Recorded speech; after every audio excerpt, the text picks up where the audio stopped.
Beneath an endless canopy of stars, the Mongolian steppes stretch beyond the horizon like a vast ocean of grass.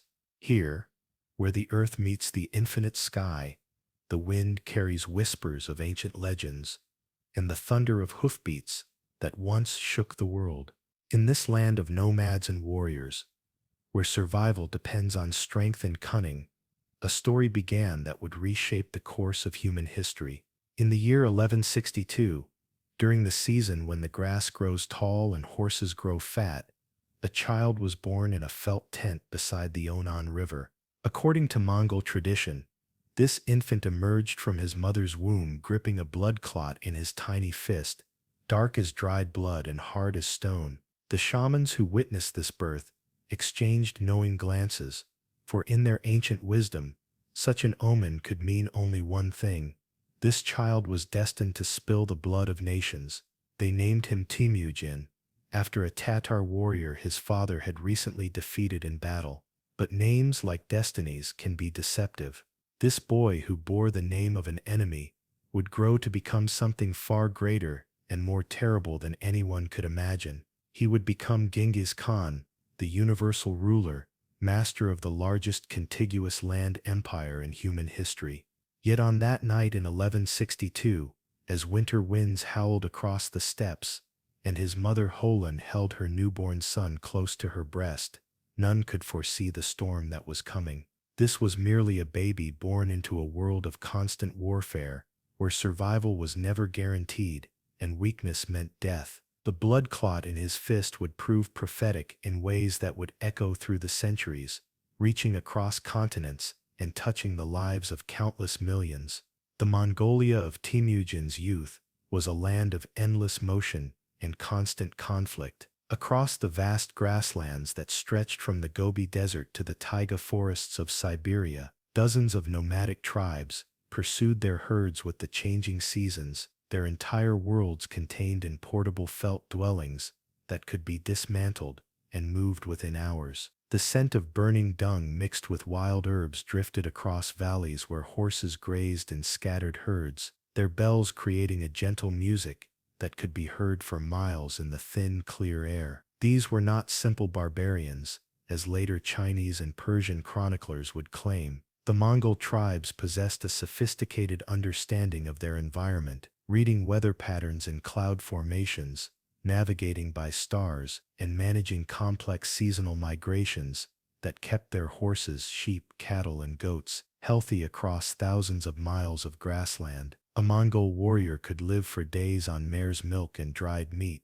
sleep in his saddle, and guide his horse by shifting his weight, while leaving both hands free for his bow. Children learned to ride before they could properly walk, their small hands gripping leather reins as they bounced across the steppes on gentle mares. Boys practiced archery by shooting at birds in flight, their arrows whistling through the air with deadly precision.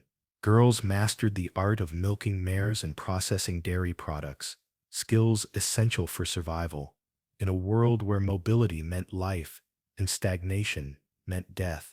Yet, for all their skills, the Mongols remained fragmented into countless competing clans.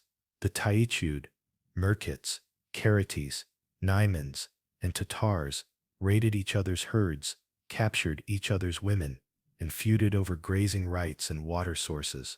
Blood vengeance passed from father to son across generations, creating cycles of violence that seemed as endless as the steppes themselves. A stolen horse could spark a war that might last decades. An insult at a gathering could result in midnight raids and burning camps.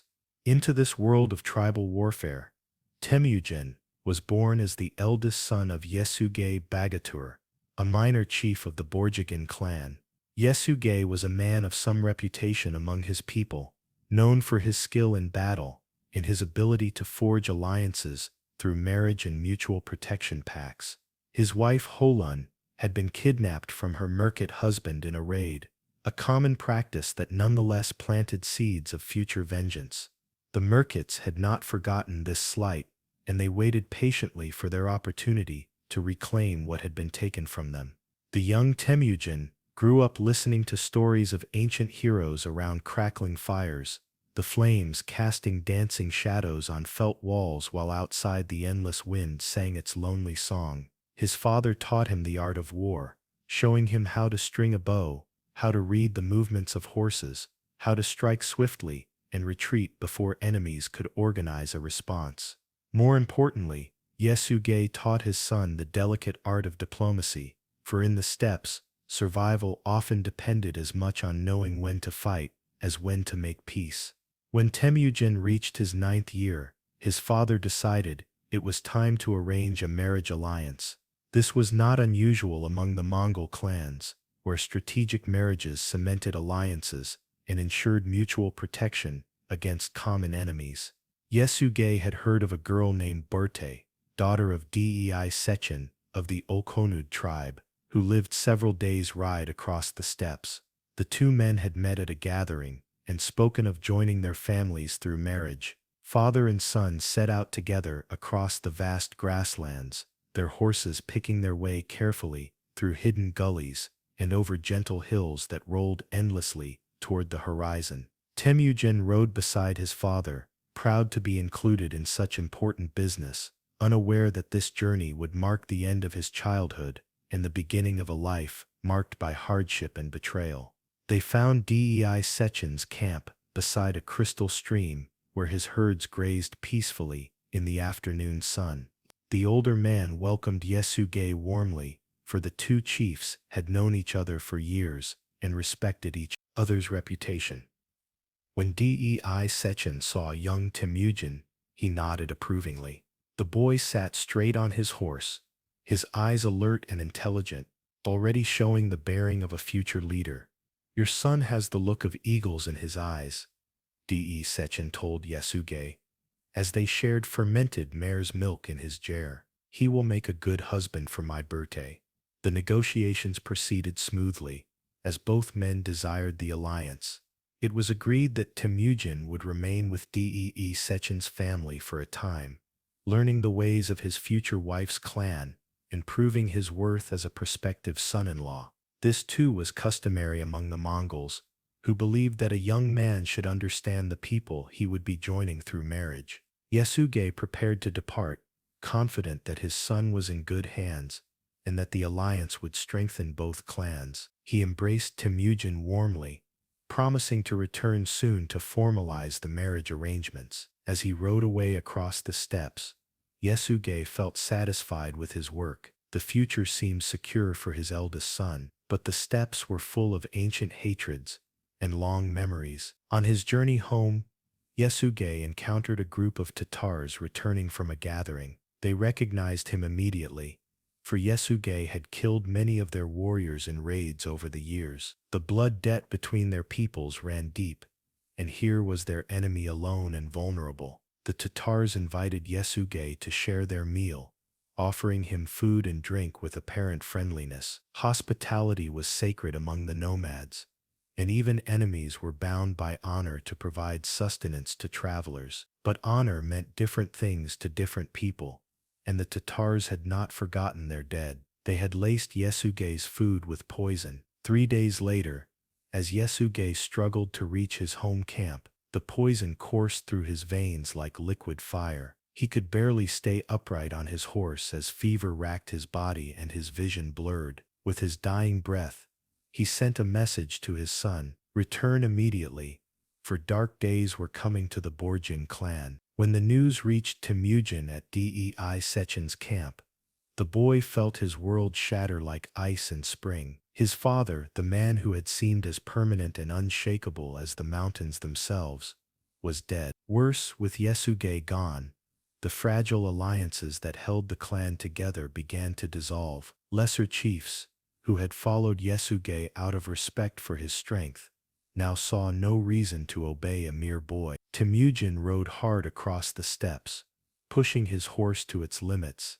as he raced toward his family's camp. The wind whipped his face raw, and the sun burned down mercilessly, but he pressed on, driven by desperation and a growing sense of dread. When he finally arrived, exhausted and hollow-eyed, he found his worst fears confirmed. The Teichud clan, led by Targutai Kiriluk, had abandoned Temujin's family, taking most of their herds and followers with them. Holun stood outside her lonely ger with her younger children clustered around her, watching helplessly as their former allies disappeared over the horizon with everything they owned.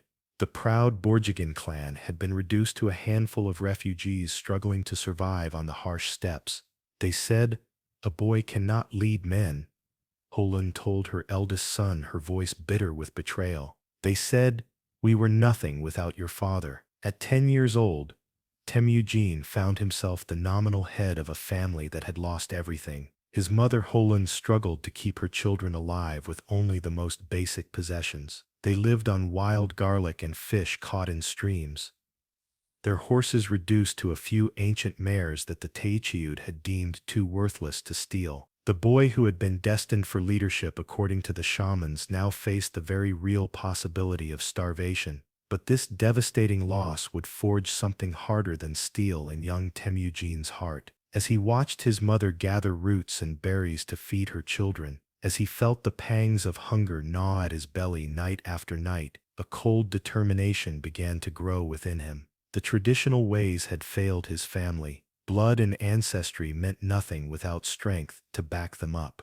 When he was strong enough, he would remember every face of those who had abandoned them in their darkest hour. The steppes had taught him their first and most important lesson in this world. Only the strong survive and loyalty flows only toward power. It was a lesson that would shape not only his personal destiny but the fate of nations yet unknown to him. In the smoke of dying fires and the whispered conversations of his hungry siblings, the future conqueror of the world was being born. This moment of absolute powerlessness would become the crucible in which Genghis Khan was forged. But that transformation was still years away, and first, the boy Temujin would have to learn the true meaning of survival in a world that showed no mercy to the weak. Years passed like seasons on the steppes, each one teaching Temujin harder lessons about survival and betrayal. The boy who had once been destined for leadership now lived as an outcast, hunting marmots and fishing in streams just to keep his family alive. Yet even in these desperate circumstances, something extraordinary was taking shape within him.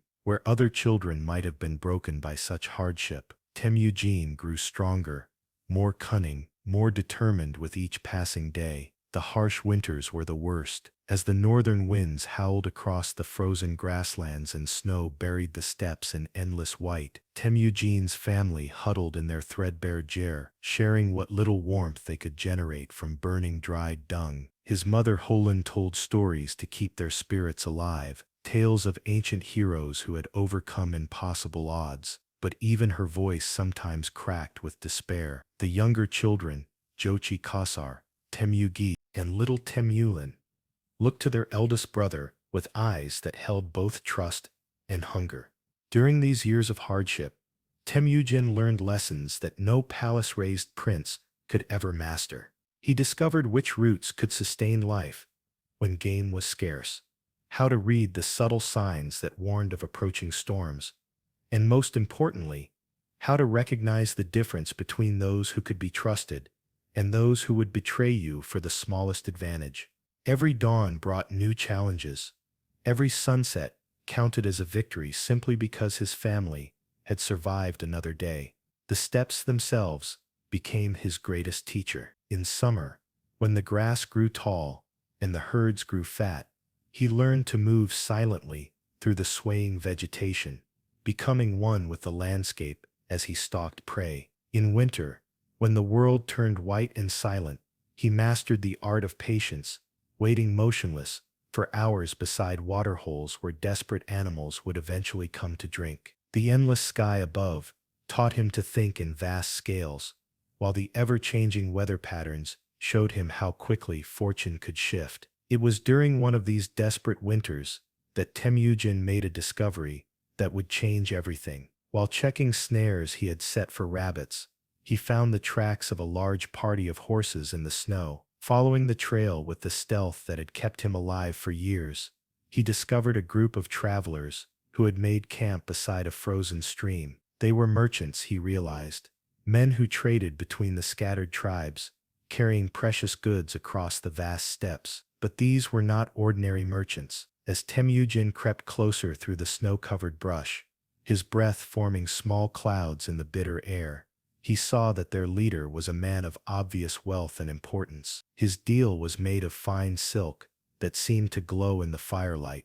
His boots were decorated with silver ornaments that caught the light with every movement, and his horse's bridle gleamed with decorations that spoke of prosperity and power. More importantly, as the man turned toward the fire, Temujin recognized his weathered features. This was Togrul Khan, leader of the powerful Karaite tribe, a man who had once been his father's blood brother and ally. The meeting that followed would prove to be one of the most crucial moments in Temujin's young life. Gathering his courage, he approached the Karaite camp with measured steps, his hands visible and empty in the universal gesture of peaceful intent. The guards who challenged him were surprised to see a young man emerge from the wilderness like a ghost, but something in his bearing made them hesitate before drawing their weapons. When Temujin presented himself to Togrul Khan, the older man stared at him for a long moment, perhaps seeing echoes of Yuski in the boy's proud bearing despite his ragged clothes and gaunt frame. The resemblance was unmistakable, the same piercing eyes, the same determined set of the jaw, the same aura of barely contained power that had made Yasuge a force to be reckoned with on the steppes. "So you are Yasuge's son," Togrul Khan said finally, his voice carrying the weight of old memories and distant battles. "I heard of your father's death and your family's misfortunes. The steppes can be cruel to those who fall from power." Temujin met the older man's gaze without flinching, his spine straight despite the hunger that gnawed at his belly and the cold that numbed his fingers. "My father considered you his brother," he said simply, his voice steady and clear. "I have come to ask for your protection, not as a beggar, but as the son of your sworn ally. The bonds between you and my father were sealed in blood and witnessed by the eternal blue sky." Something in the boy's manner impressed Togrul Khan deeply. Here was no whimpering child seeking charity,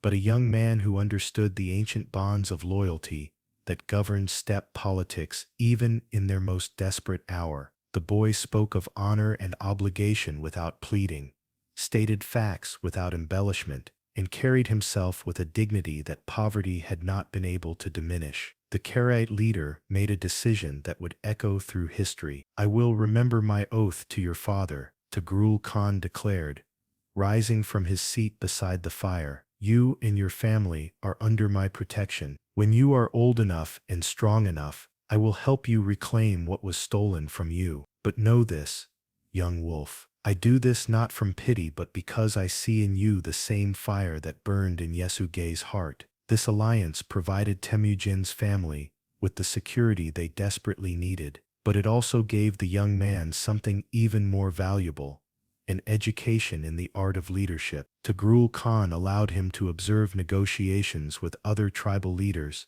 to witness how alliances were forged and broken like ice in spring, how the complex web of steppe politics could be navigated by those wise enough to understand its hidden currents. Temujin proved to be an eager and perceptive student. He learned that true power came not from noble birth or ancient bloodlines, but from the ability to inspire loyalty in others through deed rather than word. He watched how Togrul Khan rewarded those who served him well, regardless of their background or ancestry, and how he dealt swiftly and decisively with those who betrayed his trust. Most importantly, he learned that in the steppes, a man's word was his most valuable possession, for reputation once lost could never be fully recovered. The months turned to years, and as Temujin grew into his teens, his natural charisma began to attract followers of his own. Young warriors who had grown tired of the endless feuding between petty chiefs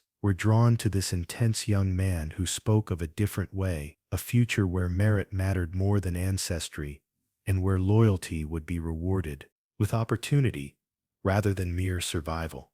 His brother Jochi Kasar became his closest lieutenant, a fierce warrior whose devotion to his elder brother was absolute. Childhood friends like Boerchu, who had helped him recover stolen horses in his youth, and Jelmi, whose family had taken him in during one particularly harsh winter, pledged their swords to his service. These early followers formed the core of what would eventually become the greatest military machine the world had ever seen. They shared with their young leader a common experience of hardship, a deep understanding of what it meant to struggle for survival, and most importantly, a burning desire to prove that they were worthy of something greater than the petty squabbles that had defined Mongol politics for generations. But the steppes were about to test young Temujin in ways that would either destroy him or forge him into something harder than iron. The first test came in the form of an old enemy seeking vengeance that had festered like an infected wound for years. The Merkits had not forgotten that Temujin's mother Holin had been stolen from one of their warriors years before, and they had nursed their grievance through long winters and burning summers, waiting for the perfect moment to strike. Led by Childu and Dayer Yusin, warriors whose names were spoken with fear across the steppes, a Merkit raiding party struck at dawn, when the mist still hung low over the grass, and the sentries were heavy-eyed with sleep. Their war cries echoed across the peaceful camp like the howls of wolves, shattering the morning calm and sending men scrambling for weapons and horses. Temujin barely escaped with his life, fleeing into the dense forest that bordered the camp while his enemies thundered past in pursuit of easier prey. Hidden among the twisted branches and thick undergrowth, he watched helplessly as the Merkits captured Berta, the young woman he had married when Dei Sechin finally honored the old betrothal agreement with Yasuge. The sight of his wife being dragged away, her cries for help echoing through the trees, burned itself into his memory like a brand. The loss of Berta was not just a personal catastrophe, but a public humiliation that threatened to destroy his growing reputation before it had truly begun. Among the nomads, where a man's honor was measured by his ability to protect what was his, a leader who could not safeguard his own family could not be trusted to protect his followers. The whispers began immediately. Perhaps Temujin was not the strong leader they had believed him to be. Perhaps the blood of great warriors did not flow in his veins after all. The rescue of Berta would become the first military campaign of Temujin's legendary career, but it would also become a masterclass in the political maneuvering that would characterize his rise to power. Recognizing that he lacked the strength to face the Merkits alone, he swallowed his pride and sought help from two powerful allies, Togrul Khan of the Karats, who had already proven his loyalty, and Jamuka, his childhood friend who had become leader of the Jadaran clan.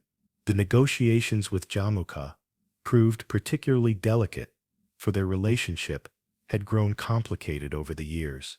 Once inseparable companions who had sworn eternal brotherhood in childhood games, they had become rivals for influence among the younger generation of Mongol leaders. Jamuka was charismatic and eloquent, a master of the traditional arts of diplomacy and ceremony, while Temujin was more direct and practical, focused on results rather than ritual. Yet both men understood that their personal rivalry must take second place to the ancient laws of honor that governed steppe society. When Temujin came to him seeking aid in rescuing Berta, Jamuka could not refuse without losing face among his own followers. The bonds of childhood friendship, however strained, still carried weight, and the cause was just according to the old ways.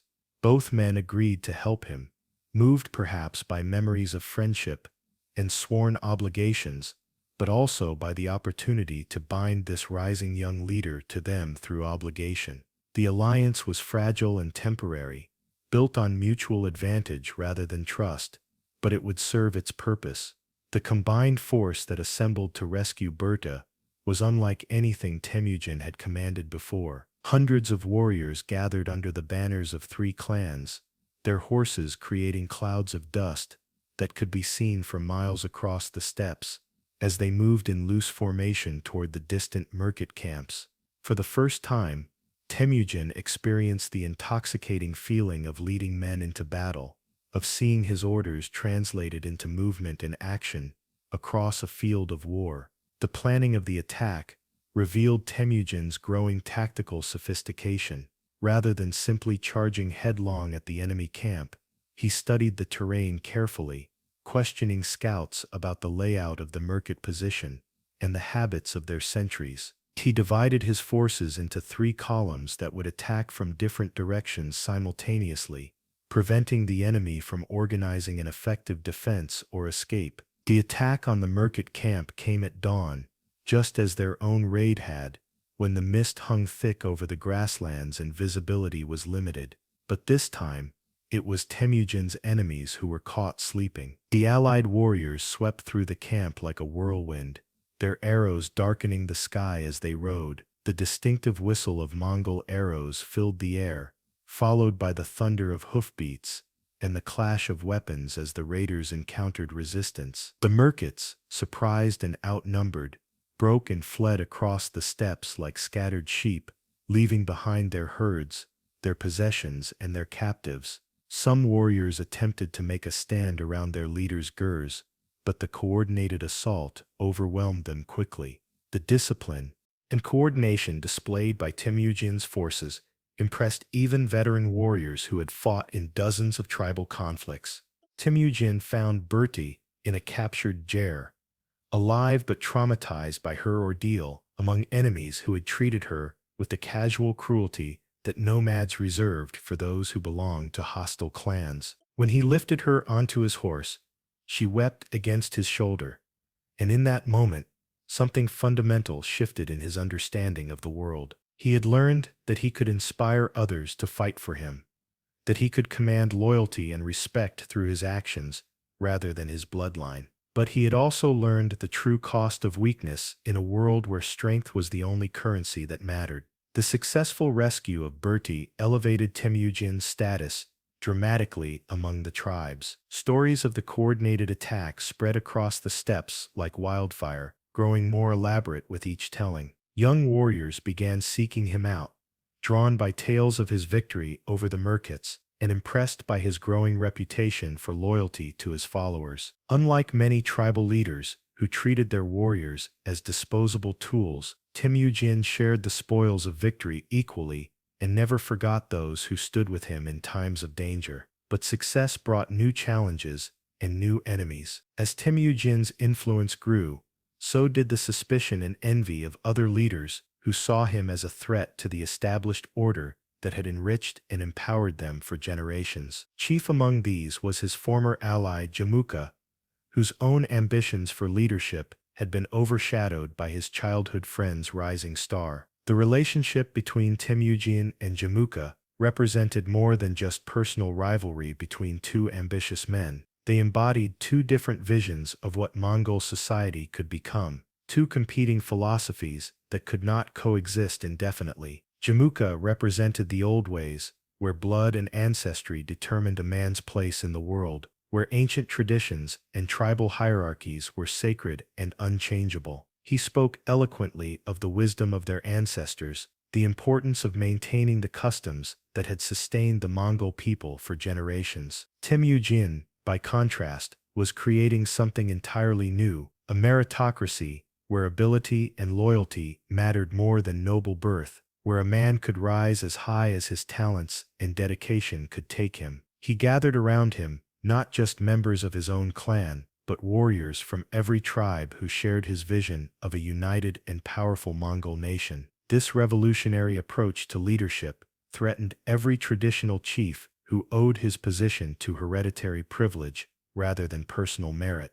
The tension between these 2 philosophies came to a head during a great gathering of the tribes beside the waters of the Onan River, where Temujin had been born 30 years before. Here, under the vast dome of the steppe sky, with eagles circling overhead, the wind carrying the scent of grass and horses, the future of the Mongol people would be decided through a combination of politics, oratory, and eventually, the ancient arbitrator of steppe disputes warfare.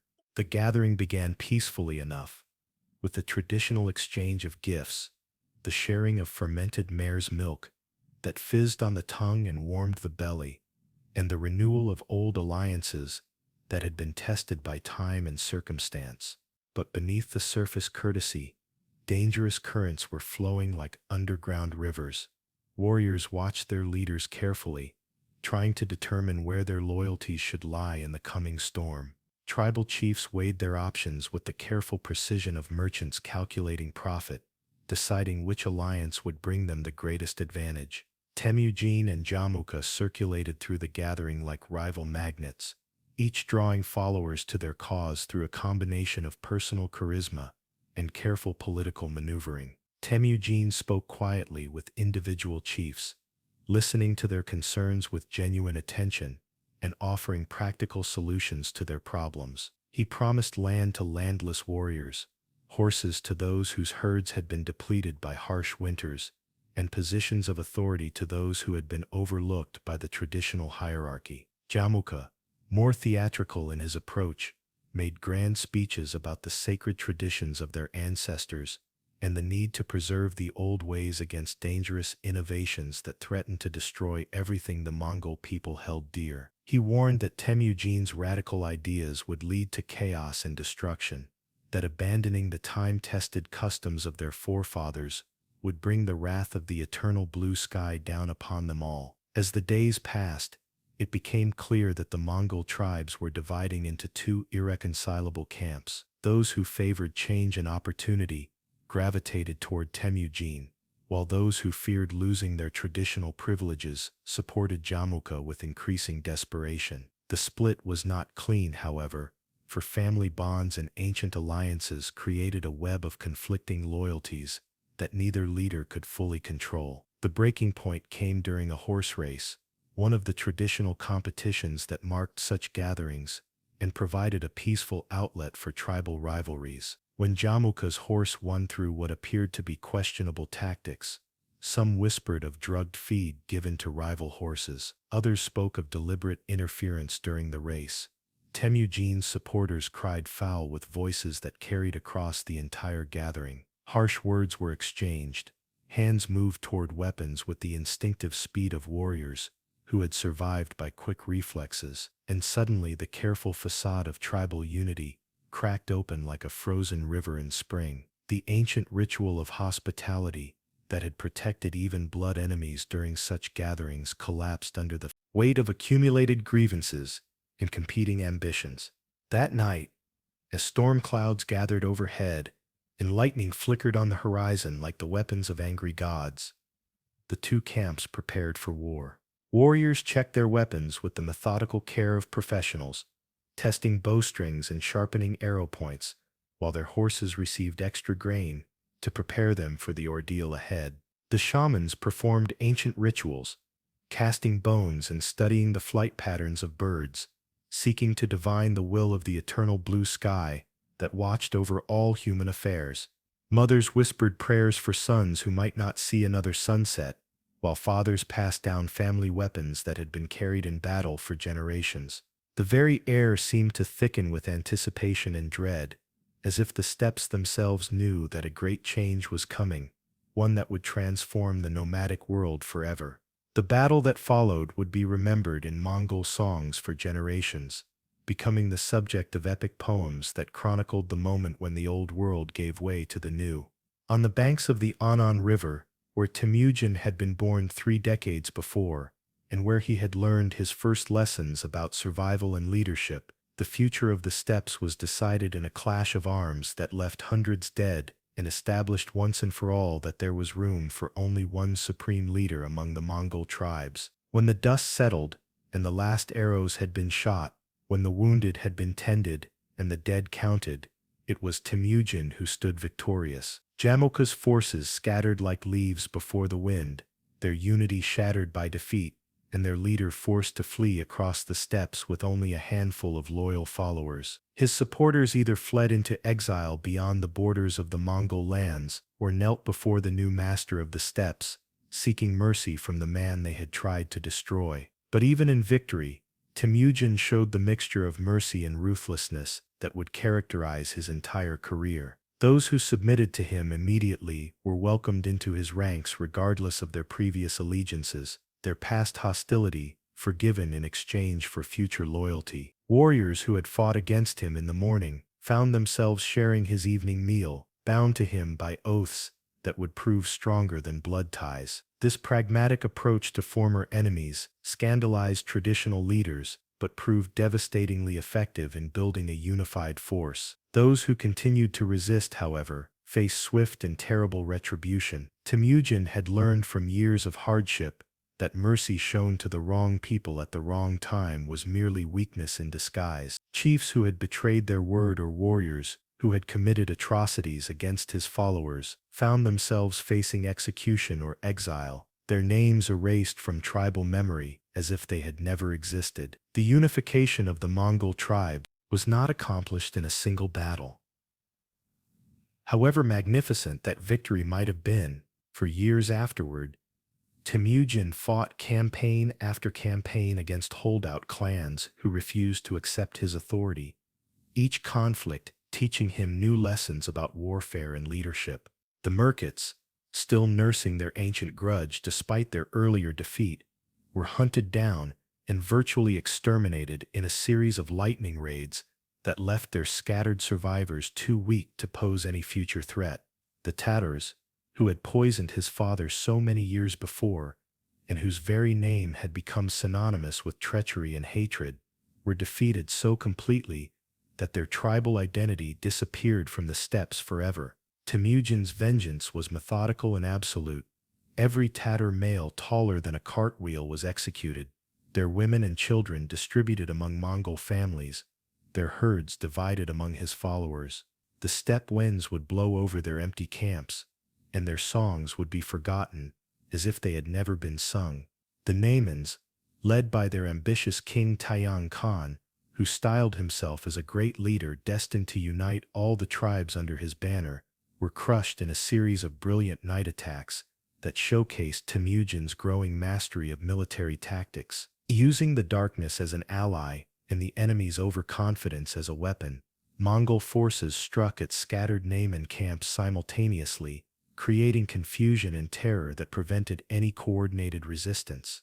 Each victory brought new followers, new herds, and new territory under Temujin's control. But more importantly, each campaign refined his understanding of how to wage war on a scale that the steppes had never seen before. He developed new formations that maximized the mobility and firepower of mounted archers, new strategies that allowed him to defeat larger forces through superior coordination and timing, and new methods of communication that allowed him to coordinate the movements of tens of thousands of warriors across vast distances. The decimal system of military organization that would later terrify sedentary civilizations was born during these unification wars. Temujin divided his growing army into units of 10, 100,000, and 10,000 warriors, each with clearly defined responsibilities and chains of command that eliminated the confusion and rivalries that had plagued tribal armies for generations. No longer would Mongol forces be mere collections of individual heroes fighting for personal glory and family honor. They would become a disciplined machine capable of executing complex maneuvers with devastating effectiveness. Promotion within this new army was based purely on merit and demonstrated loyalty rather than tribal affiliation or noble birth. A shepherd's son who showed courage and intelligence could rise to command thousands, while a chief's heir who proved incompetent would find himself serving under men whose ancestors had once been his family's servants. This revolutionary approach created fierce devotion among Temujin's followers, who knew that their advancement depended entirely on their service to him and their effectiveness as warriors. By the year 1206, as the seasons turned and the grass grew green once more across the steppes that had witnessed so much bloodshed and transformation, Temujin had accomplished what many thought impossible. The fractured tribes that had feuded for centuries were united under his leadership in a confederation that stretched from the forests of Siberia to the edges of the Gobi Desert, from the Altai Mountains to the bend of the Yellow River. Hundreds of thousands of nomads acknowledged a single master, their ancient feuds set aside in favor of a new identity that transcended tribal boundaries. But Temujin understood that his greatest challenge still lay ahead. Unity imposed by conquest would not last unless it could be transformed into something deeper and more enduring. The Mongol tribes needed a new identity, a new purpose that would bind them together more strongly than mere fear of their leader's retribution. They needed laws that would govern their behavior, institutions that would outlast any individual ruler, and most importantly, a vision of the future that would inspire them to achieve greatness beyond the confines of their traditional world. Standing on the threshold of his greatest triumph, surrounded by warriors who looked to him with a mixture of awe and expectation, Temujin prepared to transform himself from a tribal war leader into something the world had never seen before. The unification of the Mongol tribes was complete, but this was only the beginning. Greater challenges and greater opportunities lay ahead, and the boy who had once gripped a blood clot in his fist was ready to reach out and grasp the entire world. In the spring of 1206, when the ice broke on the rivers and the first green shoots pushed through the earth, representatives from every Mongol tribe began converging on a sacred site beside the headwaters of the Onon River. They came from the farthest reaches of the steppes, their felt banners snapping in the wind as countless thousands of warriors, shamans, and tribal elders gathered for a Kurultai, unlike any the nomadic world had ever witnessed. The assembly that took shape beneath the eternal blue sky represented the culmination of decades of warfare and diplomacy. Here were warriors who had once been blood enemies, now sitting beside the same fires and sharing the same fermented mare's milk. Chiefs who had inherited their positions from noble ancestors found themselves taking counsel with former shepherds and blacksmiths, whose only claim to authority was their proven loyalty to the man who had united them all. At the center of this vast gathering stood Temujin, no longer the desperate boy who had fled his enemies into the forest, but a man whose very presence commanded respect and attention. His hair showed the first traces of gray from years of campaigning. His hands bore the scars of countless battles, and his eyes held the cold certainty one who had looked death in the face so many times that it no longer held any terror for him. The shamans had declared this gathering blessed by the eternal blue sky, reading favorable omens in the flight patterns of eagles and the behavior of sacred horses. Ancient rituals that predated written memory were performed as the sun reached its zenith, with offerings of mare's milk poured onto the earth, and prayers spoken in the old tongue that connected the living with their ancestors and the spirits of the land. When the moment came for the formal proclamation, Temujin stood before the assembled multitude as a profound silence settled over the gathering. The wind itself seemed to hold its breath as history prepared to turn on its axis. In a voice that carried across the vast crowd without strain, he spoke words that would echo through the centuries. "I have united the tribes scattered like stars across the steppes," he declared, his words translating into a dozen different dialects as they spread through the crowd. "No longer will Mongol fight against Mongol, brother against brother, clan against clan. We are one people now, bound by common purpose and shared destiny." The response was thunderous. Tens of thousands of voices rose in acclamation, a sound like distant thunder that rolled across the grasslands and seemed to shake the very foundations of the earth. Warriors beat their weapons against their shields, horses reared and whinnied, and shamans declared that the spirits themselves were rejoicing at this moment of unity. But Temujin was not finished. As the cheering gradually subsided,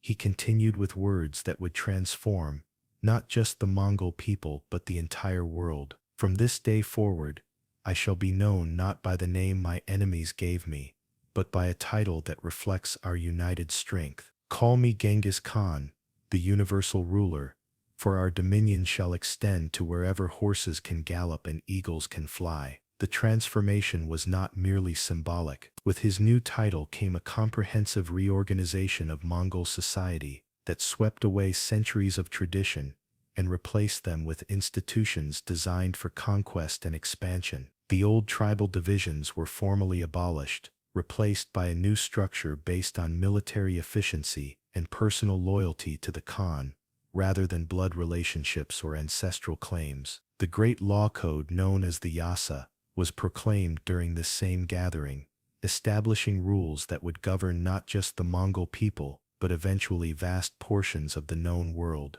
These laws reflected Genghis Khan's practical genius and his understanding that an empire built on conquest required different principles than a collection of feuding tribes. Religious tolerance was enshrined as a fundamental principle, a revolutionary concept in an age when most rulers demanded that their subjects worship the same gods.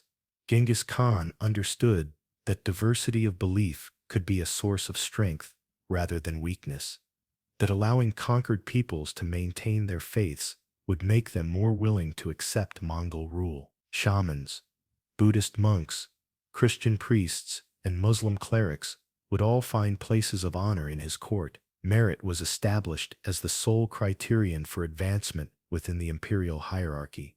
No longer would birth determine destiny. A man's worth would be measured by his abilities, his loyalty, and his service to the Khan. This principle would allow the Mongols to harness the talents of conquered peoples, incorporating the best minds and strongest warriors from every nation they encountered into their growing empire. The decimal military system was formalized and expanded, creating a professional army unlike anything the world had seen. Every able-bodied man became a soldier, organized into units of 10, 100, 1,000, and 10,000 warriors. These tumens, as the largest units were called, would become the basic building blocks of conquest, each one a self-contained fighting force capable of operating independently across vast distances. Discipline within this new army was absolute. Cowardice was punishable by death, not just for the individual warrior but for his entire unit of 10, creating a system where every man was responsible for the courage and effectiveness of his comrades. Conversely, exceptional bravery was rewarded with promotion and wealth, creating powerful incentives for aggressive action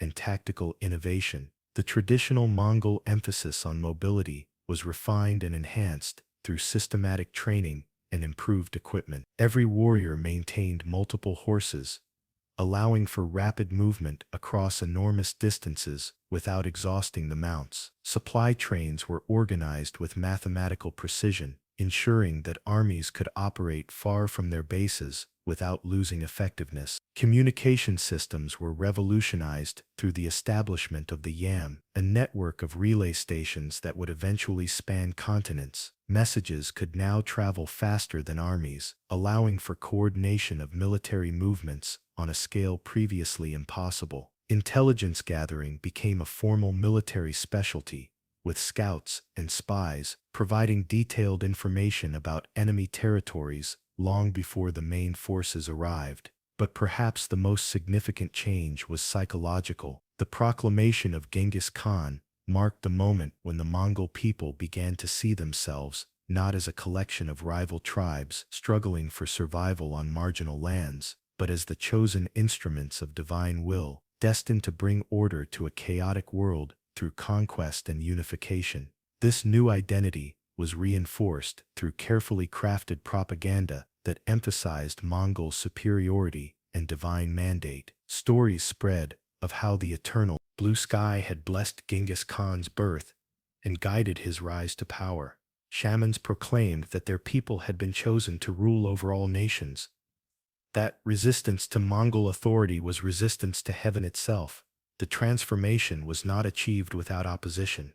Some traditionalists mourned the passing of the old ways, arguing that the ancient customs had served the Mongol people well for generations and should not be abandoned lightly. These voices were quickly silenced, either through persuasion or elimination, for Genghis Khan understood that unity of purpose required unity of belief. With the internal reorganization complete, the newly proclaimed universal ruler turned his attention beyond the borders of the steppes. The scattered tribes had been unified, but unification was merely the first step in a much grander design. The time had come to test the new Mongol war machine against external enemies, and to begin the process of world conquest that would define the next century of human history. The first target was carefully chosen for both practical and symbolic reasons. The Western Xia kingdom controlled the Silk Road trade routes that connected China with Central Asia, making it wealthy but also vulnerable to nomadic raids.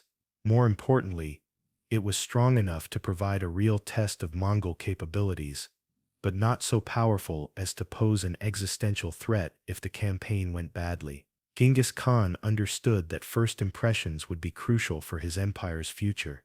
A quick, decisive victory would establish Mongol military superiority and encourage other enemies to submit without fighting. A prolonged struggle, or worse, a defeat, would invite challenges from every direction and could destroy the fragile unity he had worked so hard to create. The campaign against the Western Xia began in 1209 with characteristic Mongol efficiency, but it also marked a fundamental shift in how nomadic warfare would be conducted. Unlike the freewheeling tribal raids of the past, which were driven by immediate needs for plunder or revenge, this was a carefully planned military operation designed to achieve specific political and economic objectives that served a larger strategic vision.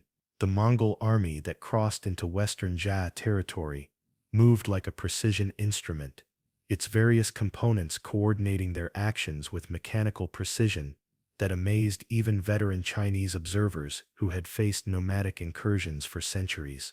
This was no longer a collection of independent warriors following their clan leaders into battle for personal glory.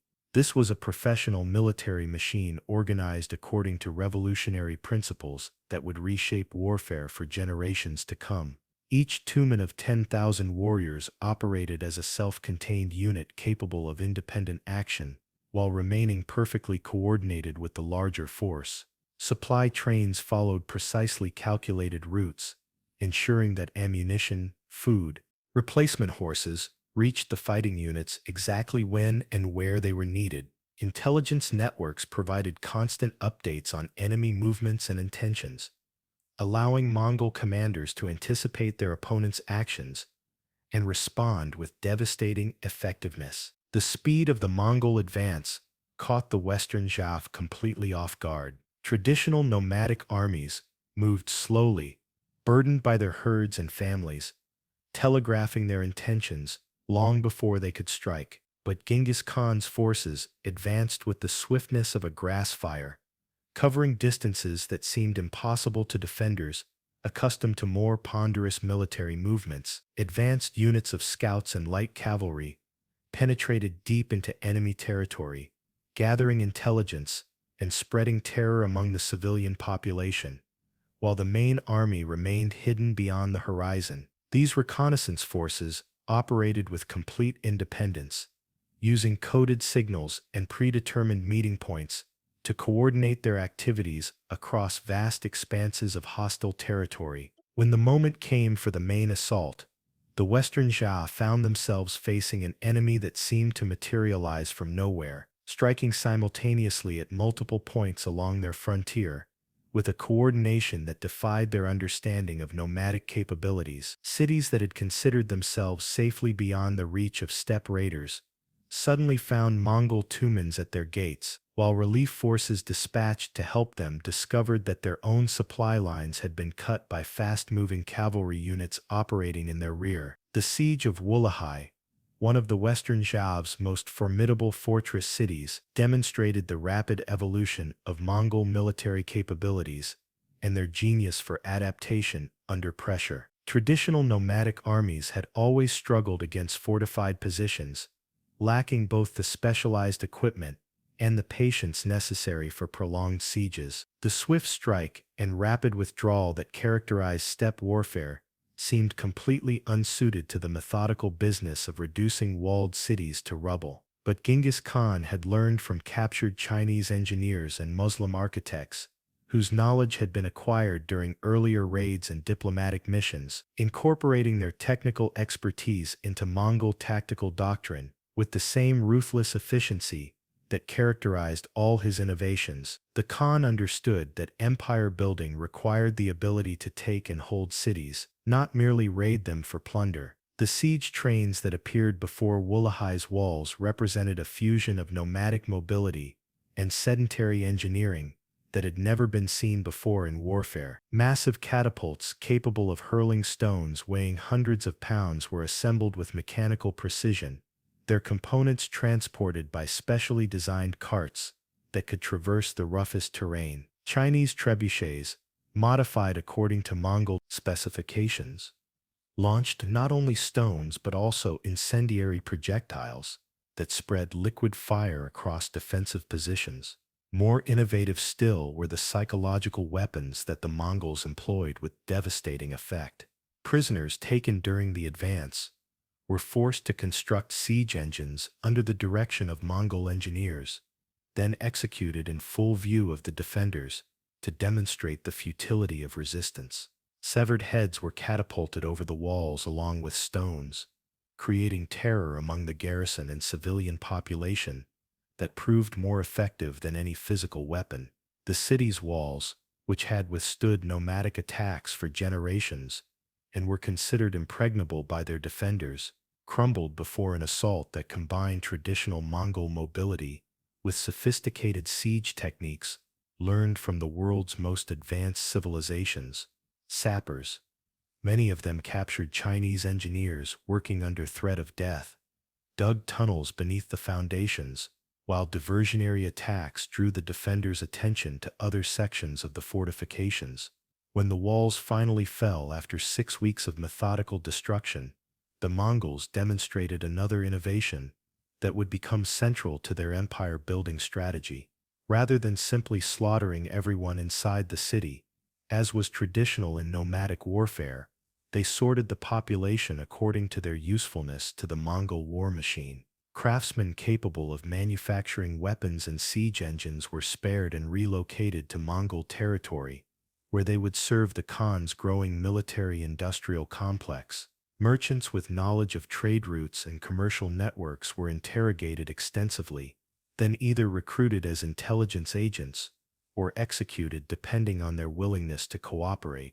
Religious leaders who agreed to pray for Mongol victory were allowed to continue their functions, while those who refused faced immediate death. The systematic nature of this sorting process revealed the sophisticated understanding of statecraft that Genghis Khan had developed during his rise to power. This was not mindless destruction, but calculated policy designed to strengthen Mongol capabilities while weakening those of their enemies. Every skilled artisan, every knowledgeable merchant, every useful piece of information was extracted and incorporated into the growing empire.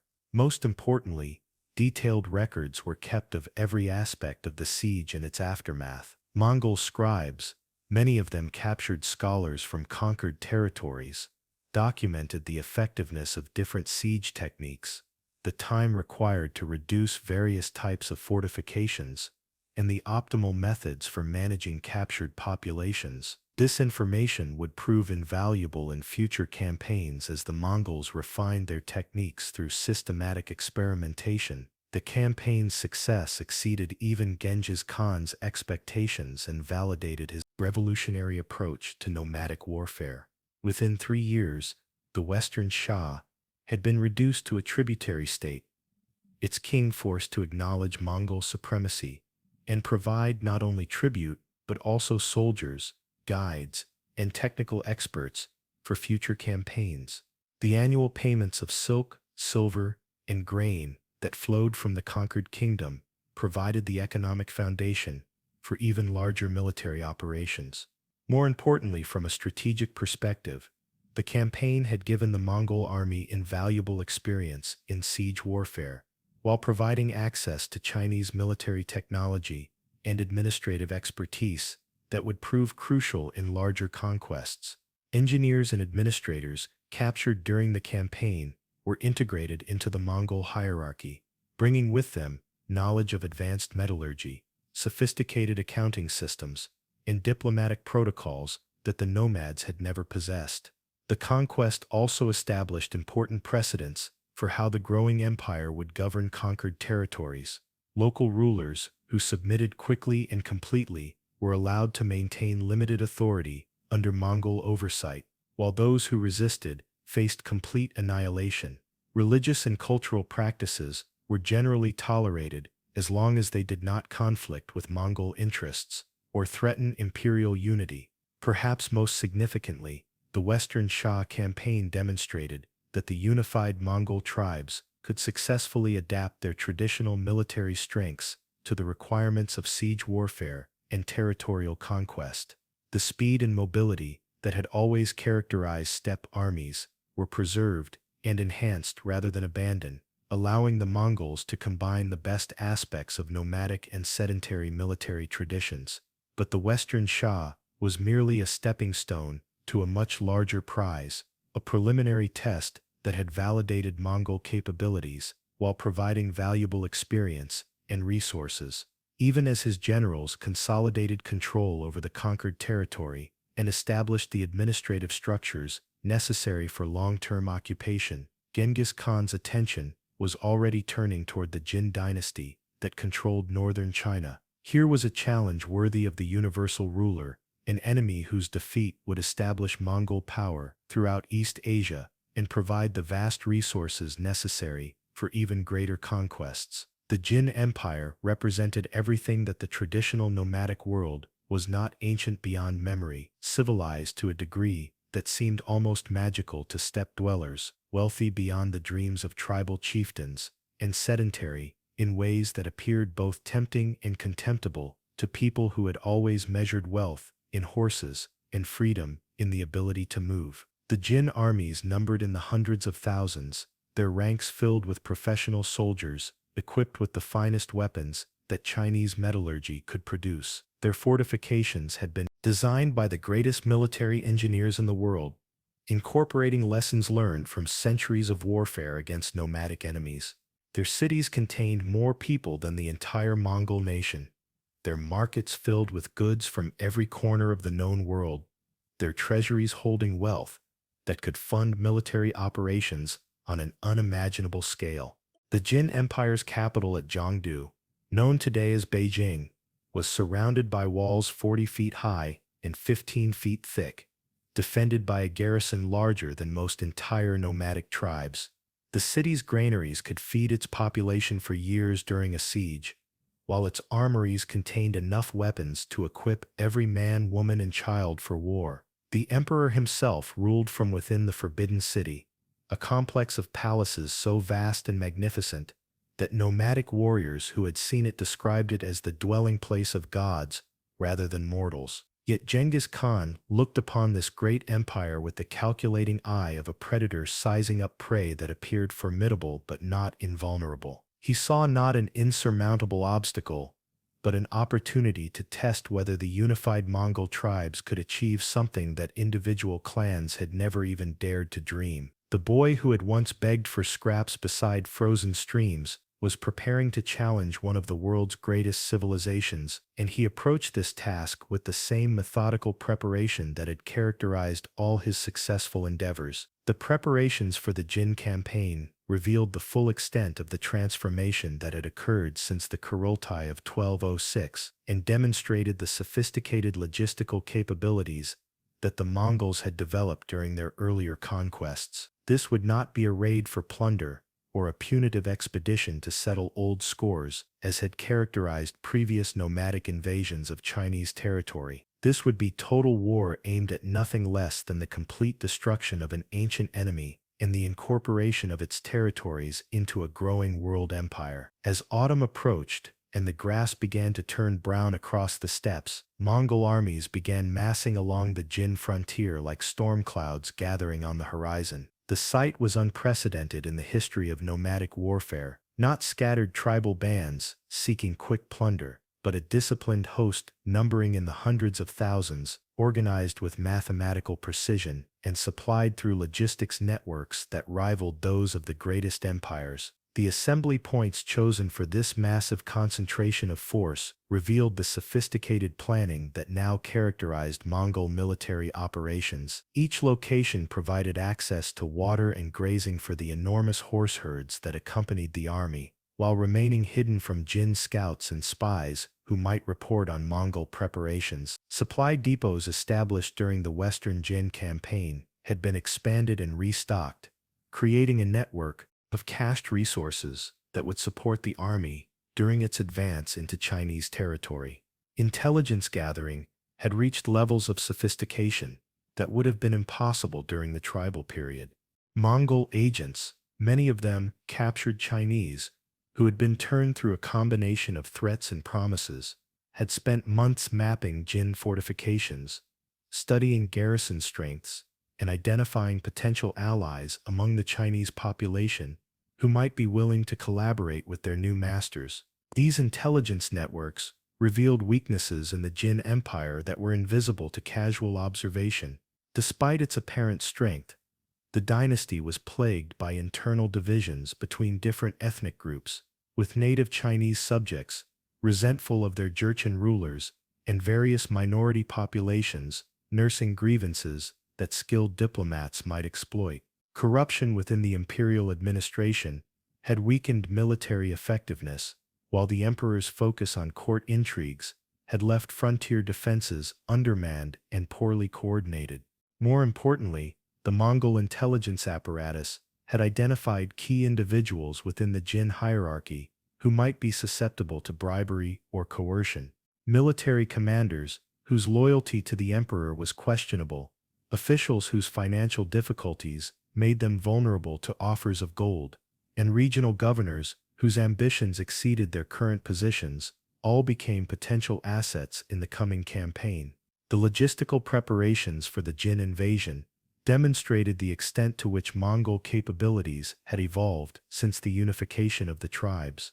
Massive herds of horses and cattle had been assembled to provide transportation and food for the army, while captured artisans worked day and night to manufacture arrows, spear points, and other military equipment in quantities that dwarfed previous nomadic military efforts. Siege engines, disassembled for transport but ready for rapid assembly, accompanied the army in specially designed wagons that could traverse rough terrain while protecting their delicate mechanical components. Chinese engineers, working under Mongol supervision, had modified traditional designs to create weapons that combined devastating effectiveness with the mobility that remained central to Mongol tactical doctrine. The army that prepared to cross into Jin territory represented more than just military force.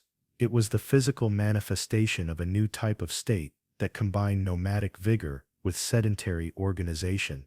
Warriors who had grown up herding sheep and horses now understood the principles of siege warfare and urban administration. Tribal leaders, who had once measured wealth in cattle, now thought in terms of taxation revenues and trade routes. Yet beneath this veneer of sophistication, the essential Mongol character remained unchanged. These were still the sons and grandsons of men who had lived by the harsh laws of the steppes. Weakness meant death, and mercy was a luxury that few could afford. Their willingness to endure hardship, their absolute loyalty to successful leadership, and their contempt for the soft lives of settled peoples remained as strong as ever.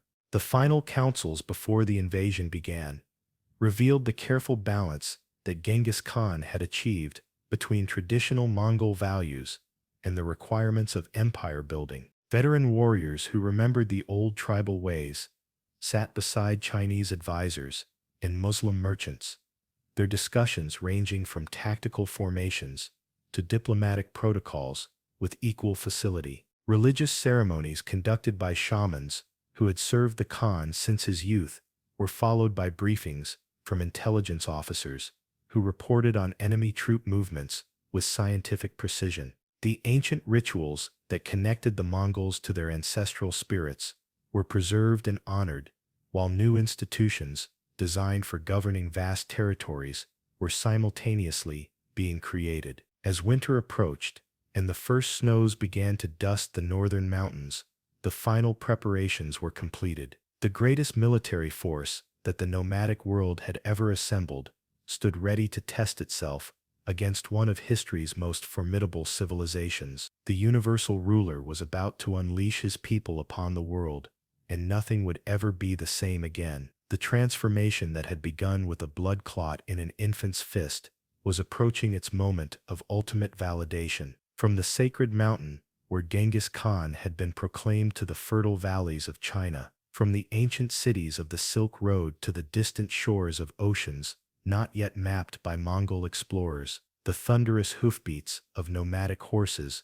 would soon echo across continents. The age of Mongol conquest was beginning in earnest, and its first great test would demonstrate whether the unified tribes of the steppes could indeed achieve their destiny as masters of the world. The boy who had once survived by eating roots and fish was preparing to challenge the Son of Heaven himself, and the outcome would determine not just the fate of two empires, but the future course of human civilization. Standing at the threshold between two worlds, the harsh simplicity of nomadic life and the complex magnificence of sedentary empire, Genghis Khan embodied the revolutionary potential that emerges when traditional boundaries are shattered and new possibilities are born. The transformation was complete. The scattered tribes had become a world-conquering empire, and at its head stood a man whose very name would become synonymous with power, terror, and the inexorable march of destiny across the pages of history. In the winter of 1211, when the great rivers of northern China ran thick with ice and the mountain passes lay buried under snow that seemed to reach toward heaven itself, the Mongol war machine crossed into Jin territory like a force of nature unleashed upon an unsuspecting world. The invasion began not with trumpets or formal declarations, but with the silent appearance of Mongol scouts on ridgelines, where no nomadic warrior had been seen for generations. The speed of the advance defied everything the Chinese understood about barbarian warfare. Traditional nomadic invasions came with the changing seasons, following predictable patterns that allowed defenders time to prepare and respond. But Genghis Khan's forces moved with mechanical precision through terrain that should have been impassable, their supply lines maintained by methods that seemed almost supernatural to enemies who had never witnessed such organizational sophistication. The first Jin fortress to fall was Withdrawal, a frontier stronghold that had withstood nomadic attacks for over a century. Its garrison commander, a veteran of dozens of tribal skirmishes, watched in growing horror as Mongol siege engines appeared before his walls, with a speed that seemed impossible. These were not the crude contraptions that earlier barbarian raiders had occasionally attempted to employ, but sophisticated machines operated by Chinese engineers who had been captured during the Western Xia campaign and pressed into service for their new masters. The siege lasted 3 days. On the first day, the Mongols demonstrated their new approach to psychological warfare by constructing a mountain of severed heads taken from Chinese patrols captured during their advance. Each head was carefully positioned to face the fortress walls, creating a grisly monument that could be seen from every defensive position. On the second day, captured Chinese civilians were forced to carry fascines and fill the fortress moat under threat of death, their cries for mercy echoing across the battlefield as arrows from the walls struck down their own countrymen. On the third day, the walls fell. The defenders, demoralized by the sight of their fellow Chinese working for the enemy, and terrorized by the systematic brutality they had witnessed, offered only token resistance when the final assault began. When Mongol warriors poured through the breach, they found most of the garrison had already fled, leaving behind weapons and supplies that would prove useful in future operations.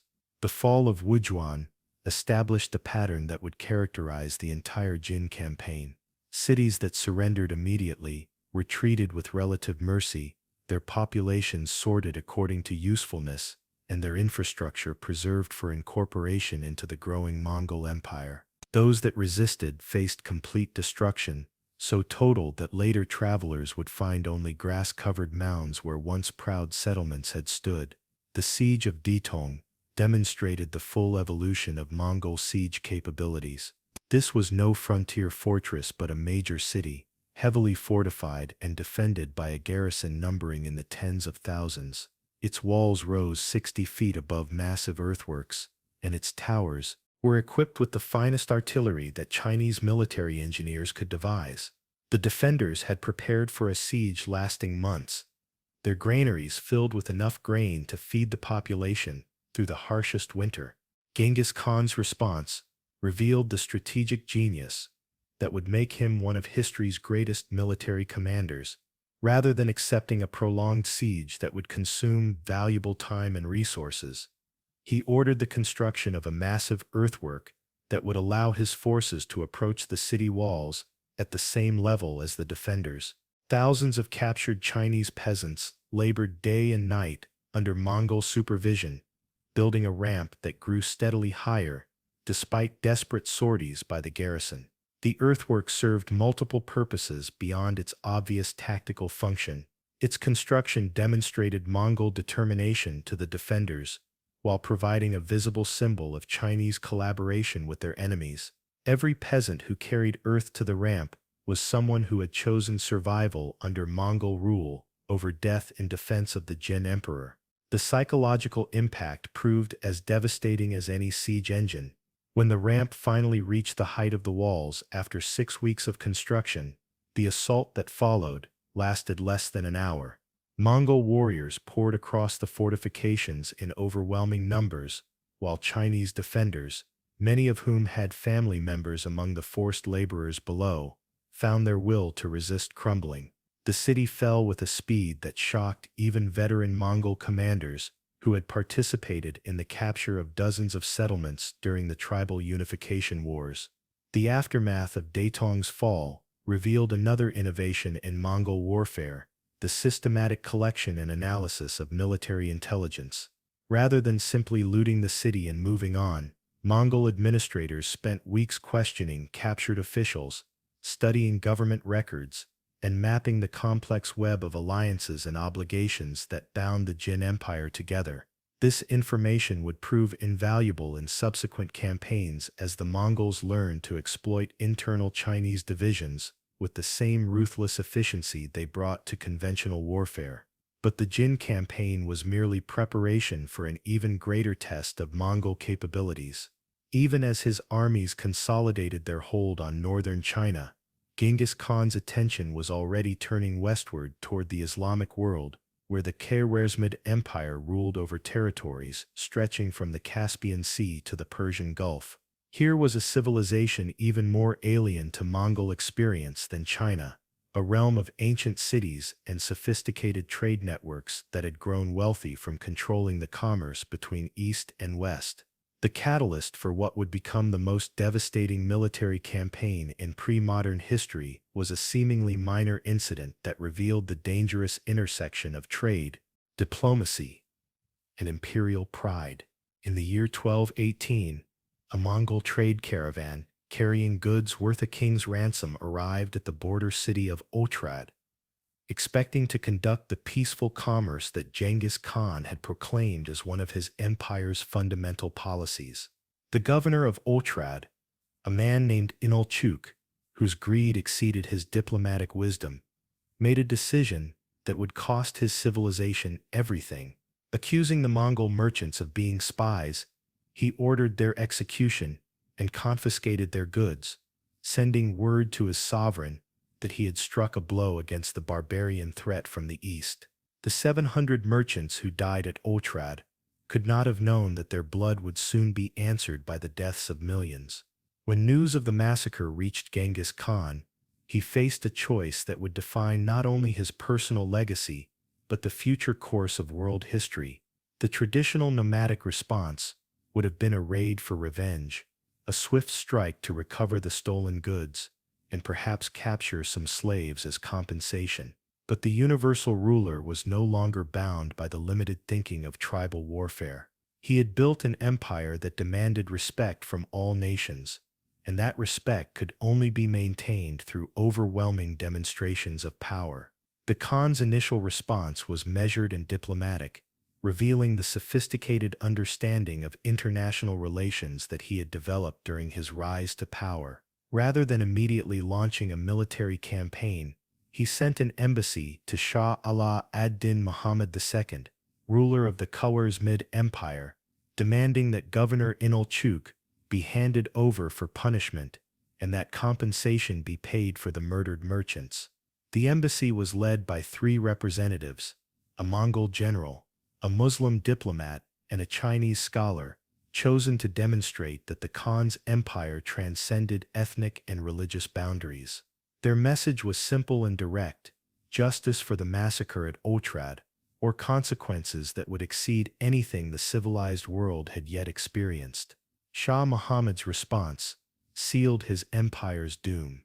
Not content with refusing the Mongol demands, he ordered the execution of the Muslim envoy and sent the other two ambassadors back to Genghis Khan with their beards burned off, a calculated insult that violated every principle of diplomatic immunity recognized by civilized nations. When the humiliated ambassadors reached the Mongol court and reported the Shah's actions, the Khan's rage was terrible to behold. What followed was not war in any traditional sense, but a methodical campaign of annihilation that would serve as an object lesson for any future rulers who might consider defying Mongol authority. The forces that Genghis Khan assembled for the destruction of Khwarezm represented the largest military expedition in nomadic history, numbering perhaps 200,000 warriors drawn from every corner of his expanding empire. But numbers alone could not explain the catastrophe that was about to befall the Islamic world. The Mongol war machine that crossed the Sir Darya River in the spring of 1219 was unlike anything that had ever existed in human warfare. These were not tribal raiders seeking plunder, but the disciplined instrument of an emperor who had decided to make an example that would echo through the centuries. The campaign began with the siege of Otrar, the city where the original offense had occurred. Genghis Khan himself supervised the attack, ensuring that Governor Inalchuk would face the full consequences of his greed and arrogance. The siege lasted 5 months, not because the Mongols lacked the capability to take the city quickly, but because the Khan wanted every defender to understand exactly why they were dying. When the walls finally fell, the systematic destruction that followed established the template for what would happen to every city that had participated in the original insult. The population was divided into categories. Artisans and specialists were spared for relocation to Mongolia, where their skills would serve the empire. Ordinary citizens were enslaved or executed depending on their perceived usefulness, and all government officials were killed regardless of their rank or previous conduct. Governor Inalchuk himself faced a death designed to match his crime. According to Mongol sources, molten gold was poured down his throat while he was forced to watch his family members being executed one by one. Whether this account is literally true or represents poetic license by later chroniclers, it effectively communicated the fate that awaited those who defied Mongol authority. The destruction of Otrar was merely the opening movement in a symphony of devastation that would transform the Islamic world forever. As news of the city's fate spread throughout Khwarezm, panic began to grip populations that had considered themselves safe behind walls that had never been breached by foreign enemies. The psychological warfare that had proved so effective in China was equally devastating when applied to Islamic cities whose defenders had no experience of Mongol methods.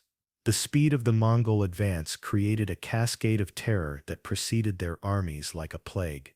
Refugees fleeing from captured cities brought tales of destruction so complete that listeners initially dismissed them as impossible exaggerations.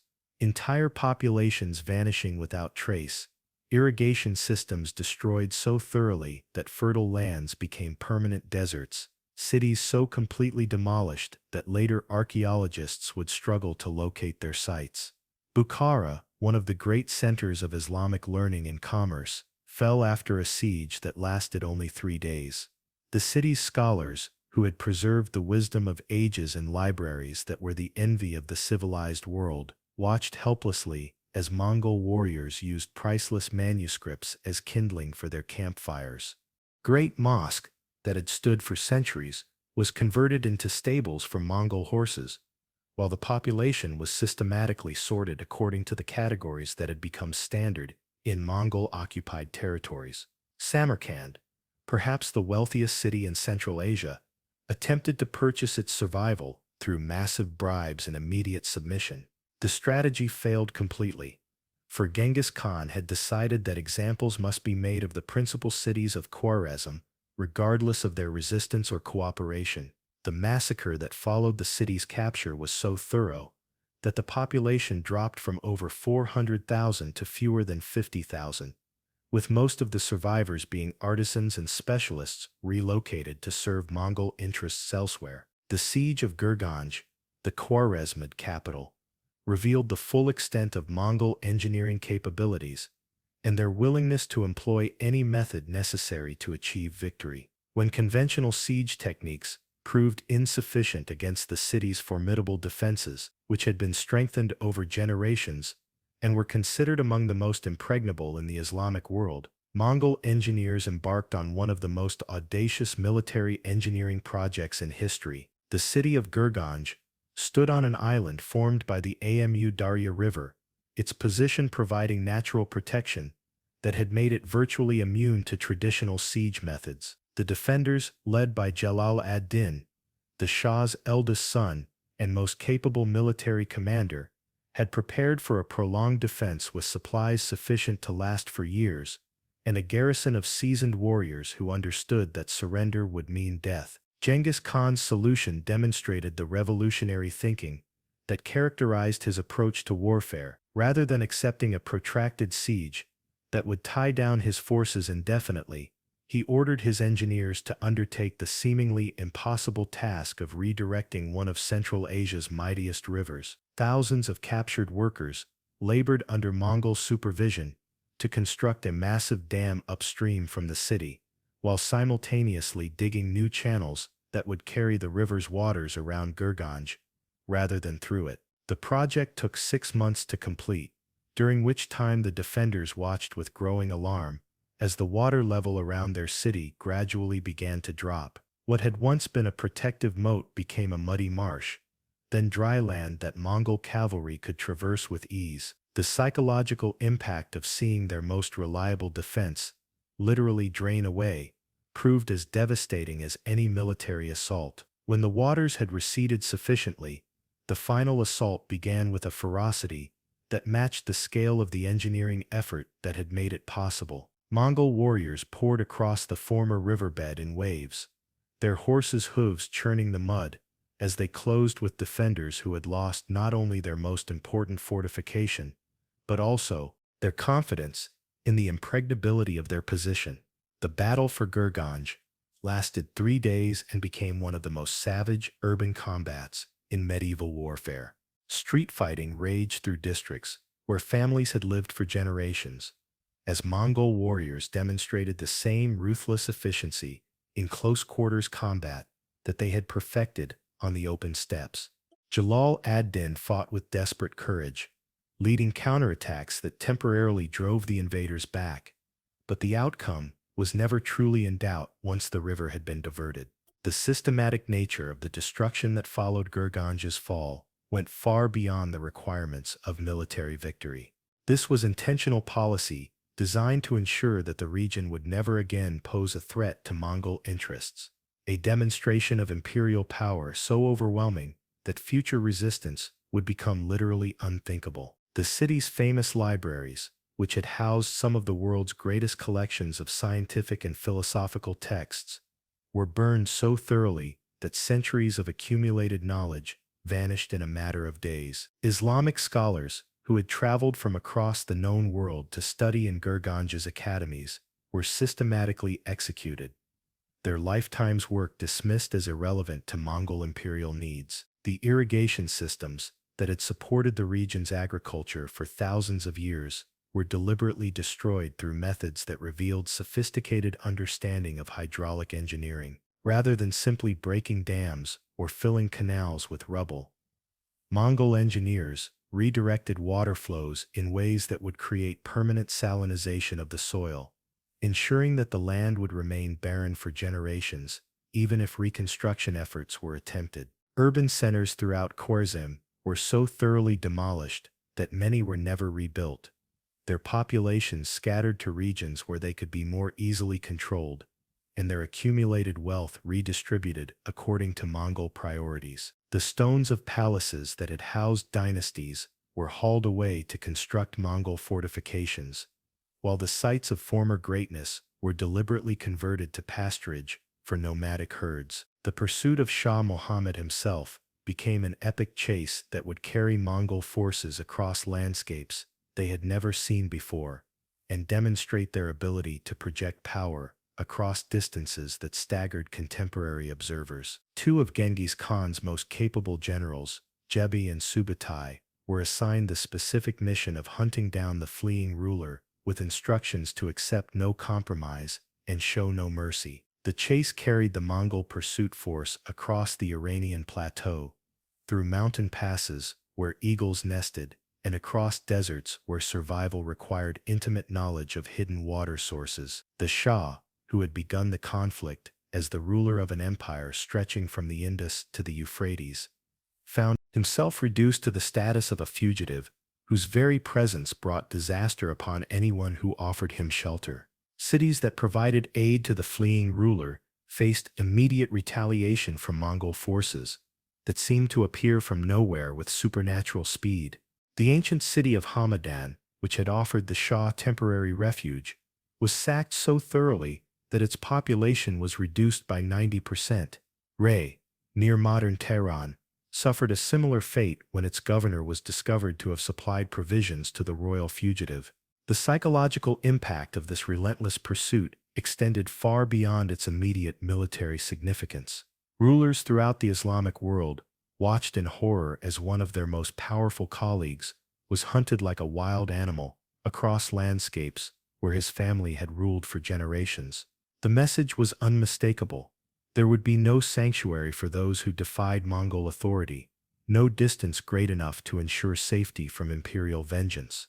Shah Muhammad's death came finally on an island in the Caspian Sea, where he had fled with only a handful of loyal retainers after watching his empire crumble around him. Abandoned by former allies who feared Mongol retribution more than they honored old loyalties, the once mighty ruler died alone and broken, haunted by the knowledge that his pride and miscalculation had brought catastrophe upon millions of innocent people. The death of the Shah did not end the Mongol campaign, however, for Jalal ad-Din had escaped the fall of Gurgganj and was attempting to rally resistance in the eastern provinces of his father's former empire. This pursuit would carry Mongol forces into Afghanistan and northern India, regions where they would encounter new forms of warfare and different types of terrain that would test their adaptability in unprecedented ways. The battles fought in the Hindu Kush Mountains revealed both the strengths and limitations of Mongol military methods when applied to dramatically different environments. The swift cavalry charges that had proven so devastating on the steppes and plains were less effective in narrow mountain passes, where mobility was restricted and local knowledge of terrain became crucial to survival. Yet even in these challenging conditions, Mongol adaptability and determination proved decisive. Local allies were recruited from among tribes who had their own grievances against the Khwarezmid dynasty, while captured engineers were forced to develop new siege techniques suitable for mountain warfare. The systematic intelligence gathering that had become a hallmark of Mongol operations provided detailed information about routes, weather patterns, and seasonal variations that allowed the invaders to operate effectively in unfamiliar territory. The final confrontation between Jalal ad-Din and the Mongol forces came at the Battle of the Indus, where the last Khwarezmid prince made his final stand with an army composed of refugees, adventurers, and desperate men who had nothing left to lose. The battle itself was a masterpiece of tactical coordination, with Mongol forces executing a complex envelopment that trapped their enemies against the river while denying them any possibility of escape. Jalal ad-Din's personal courage during the battle became the stuff of legend as he fought with the desperate valor of a man who knew that defeat meant not only death, but the final extinction of his dynasty. Contemporary accounts describe him cutting his way through Mongol ranks with a ferocity that earned the respect even of his enemies, but individual heroism could not compensate for the systematic advantages that Mongol organization and discipline provided.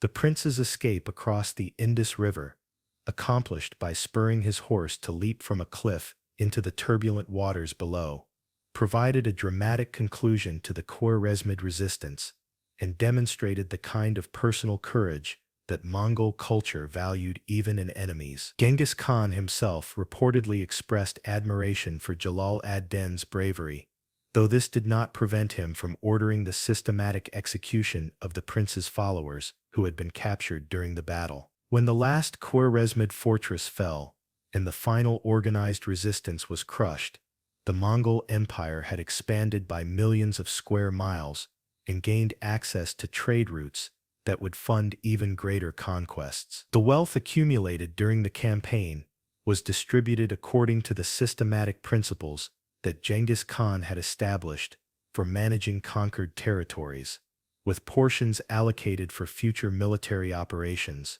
rewards for loyal commanders, and development of the infrastructure necessary to govern vast territories. But the true significance of the Khwarezmid campaign extended far beyond its immediate military and economic consequences. The speed and thoroughness of the destruction had created a psychological impact that would influence international relations throughout the known world for generations to come. From the borders of India to the shores of the Mediterranean, rulers who had never heard of Mongolia suddenly found themselves forced to consider whether their own actions might provoke the attention of the terrible Khan from the steppes. The campaign had also provided valuable lessons about the challenges of governing sedentary populations whose cultures and traditions differed dramatically from nomadic norms. The administrative systems developed for managing conquered Islamic territories would prove crucial when the Mongols later encountered other complex civilizations, while the integration of captured specialists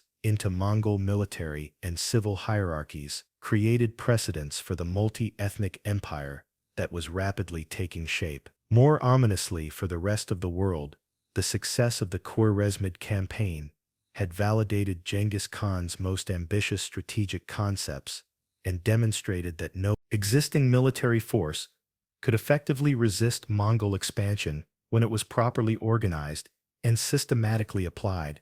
The universal ruler had proven that his title was more than mere boasting, and the implications of this demonstration would soon become apparent to civilizations that had considered themselves safely beyond the reach of steppe nomads. As news of Khwarezm's destruction spread throughout Europe and the Middle East, diplomatic missions began arriving at the Mongol court, carrying tribute and seeking alliance with the terrifying new power that had emerged from the eastern steppes. The envoys who made the long journey to Karakoram, the growing Mongol capital, brought with them not only gold and precious goods, but also detailed intelligence about their homelands that would prove invaluable for future Mongol military planning. European rulers, still largely ignorant of the true scope of Mongol capabilities, viewed these distant events through the lens of their own limited experience with nomadic peoples. The occasional raids by Pechenegs and Cumans that had troubled their eastern frontiers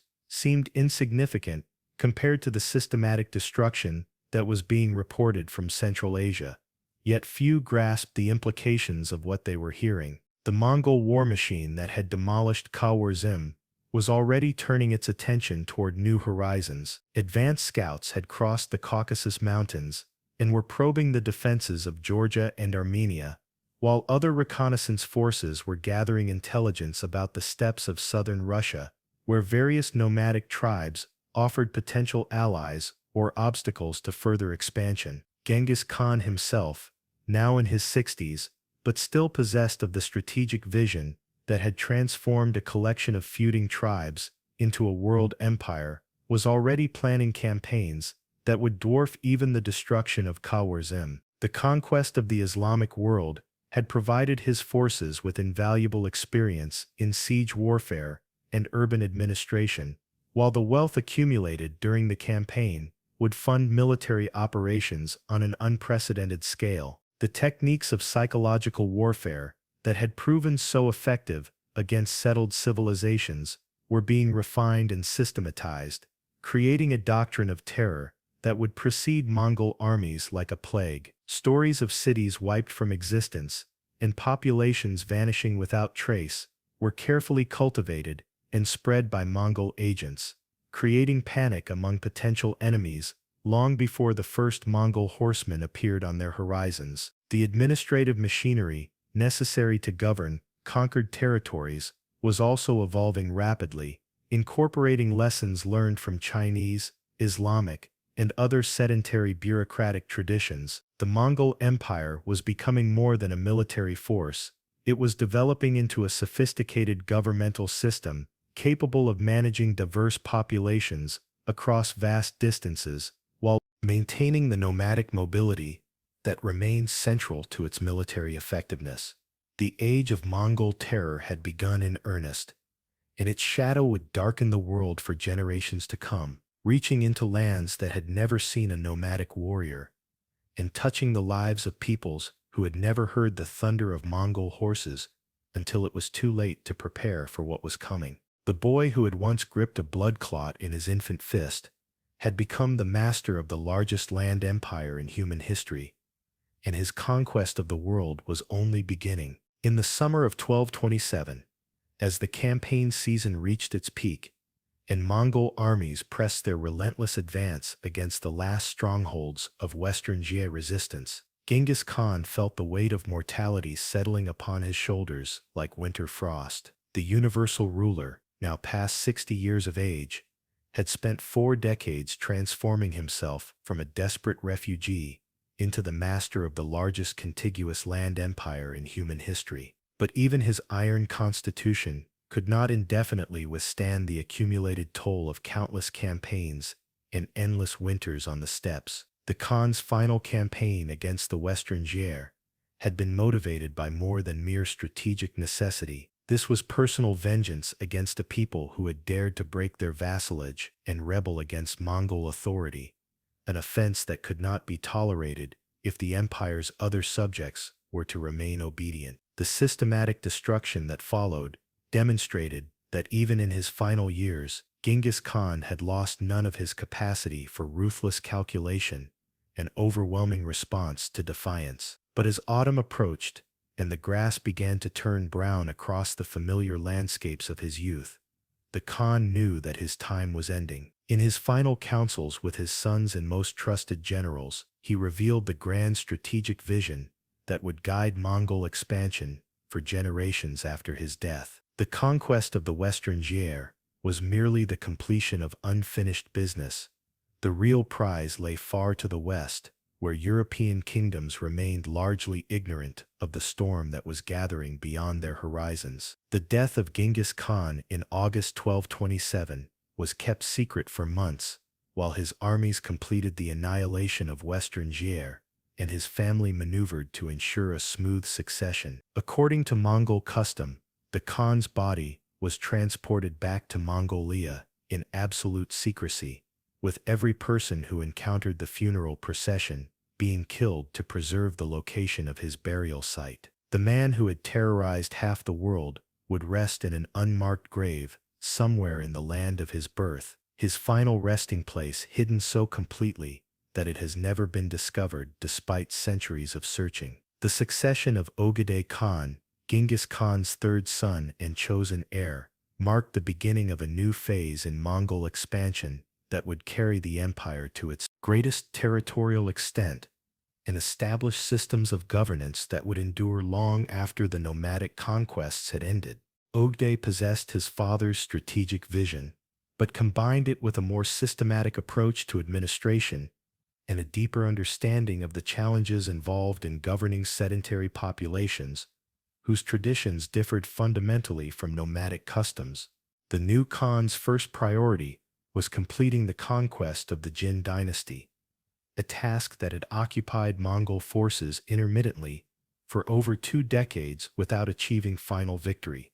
The Jin Empire's stubborn resistance had demonstrated the difficulties inherent in conquering a wealthy, populous, and well-fortified civilization, but it had also provided invaluable experience in siege warfare and urban administration that would prove crucial in future campaigns against other sedentary powers. The siege of Kaifeng, the Jin capital, became one of the most sophisticated military operations in medieval warfare, demonstrating how completely the Mongols had mastered the art of reducing fortified cities through a combination of traditional nomadic mobility, Chinese engineering expertise, and Islamic siege techniques acquired during the Khwarezmid campaigns. The city's defenses, strengthened over generations of warfare against nomadic enemies, included multiple concentric walls rising to heights of 40 feet, extensive earthworks that created killing fields for defenders, and a garrison numbering in the hundreds of thousands of professional soldiers,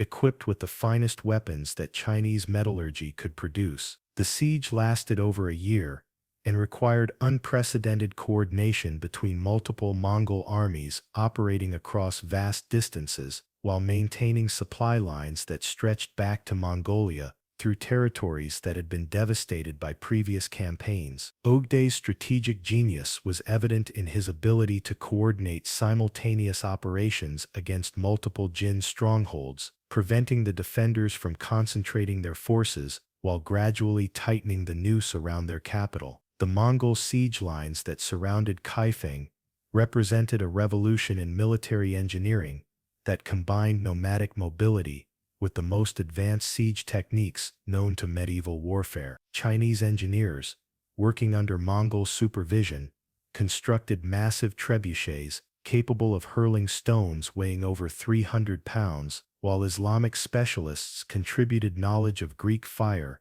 and other incendiary weapons that could burn through the strongest wooden fortifications. Perhaps most innovative was the Mongol use of psychological warfare on an industrial scale. The heads of captured Jin soldiers were catapulted into the city on a daily basis, while prisoners were forced to construct siege engines in full view of the defenders before being executed as object lessons in the futility of resistance. The systematic nature of these terror tactics created panic among the civilian population that proved as effective as any military weapon. When the outer walls finally fell, after months of relentless bombardment, the street fighting that followed revealed the evolution of Mongol urban warfare tactics. These were no longer nomadic raiders uncomfortable in confined spaces, but professional soldiers who had learned to adapt their traditional advantages of speed and coordination to the requirements of house-to-house combat. The systematic clearing of districts, the use of captured civilians as human shields, and the methodical destruction of anything that might aid future resistance demonstrated a level of military sophistication that exceeded anything previously seen in medieval warfare. The fall of Kaifeng provided not only the wealth necessary to fund Ogeday's European campaigns, but also access to Chinese administrative expertise that would prove crucial in governing the empire's diverse populations. Thousands of Jin officials, scholars, and specialists were relocated to Karakoram and other administrative centers, where their knowledge of taxation, record-keeping, and bureaucratic procedure was systematically integrated into Mongol governmental systems.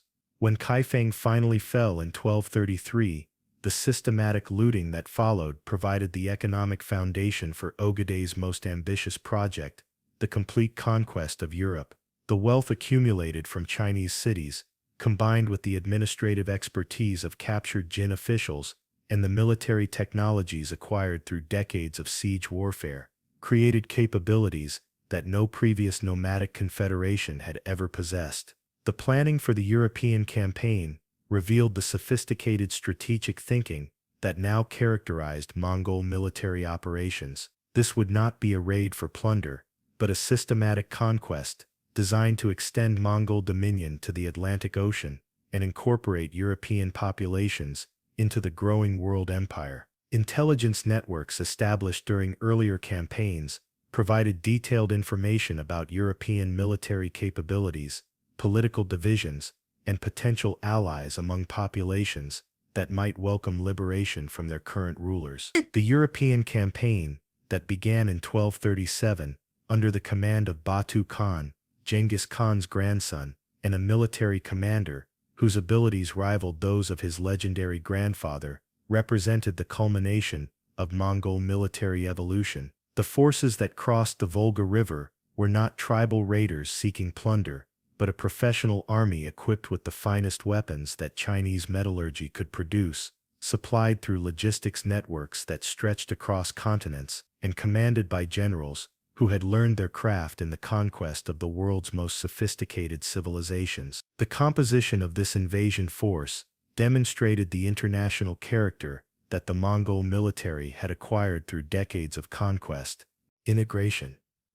Mongol heavy cavalry formed the core of the army, but they were supported by Chinese engineers capable of reducing any fortification, Islamic specialists in siege warfare and urban administration, and auxiliary forces recruited from every conquered population that had proven capable of meeting Mongol standards for military effectiveness. The speed of the Mongol advance caught European defenders completely unprepared for the scale and coordination of the invasion. Traditional nomadic incursions had been seasonal affairs, limited by the need to return to the steppes with captured livestock and plunder before winter set in. But the Mongol war machine that swept across Russia operated according to entirely different principles, maintaining its effectiveness through the harshest winter weather and striking simultaneously at targets separated by hundreds of miles. The siege of Ryazan, the first major Russian city to face the full force of Mongol military might, demonstrated to European observers that these were not ordinary barbarians, but a military force capable of reducing the strongest fortifications with mechanical precision. The city's walls, which had never been breached by nomadic enemies and were considered among the strongest in Eastern Europe, crumbled before siege engines operated by Chinese engineers, while Mongol cavalry sealed off all escape routes and prevented relief forces from approaching. The systematic nature of Ryazan's destruction established the pattern that would characterize the entire Russian campaign. The city's population was sorted according to the categories that had become standard in Mongol-conquered territories. Artisans and specialists were relocated to serve Mongol interests elsewhere. Ordinary citizens were enslaved or executed depending on their perceived usefulness, and all government officials were killed regardless of their previous conduct or willingness to cooperate. The psychological warfare that had proven so effective in China and Central Asia was equally devastating when applied to European populations who had no previous experience of Mongol methods. Refugees fleeing captured cities brought tales of destruction so systematic and complete that listeners initially dismissed them as impossible exaggerations, yet the evidence of their accuracy mounted with each passing month as more settlements vanished from the map.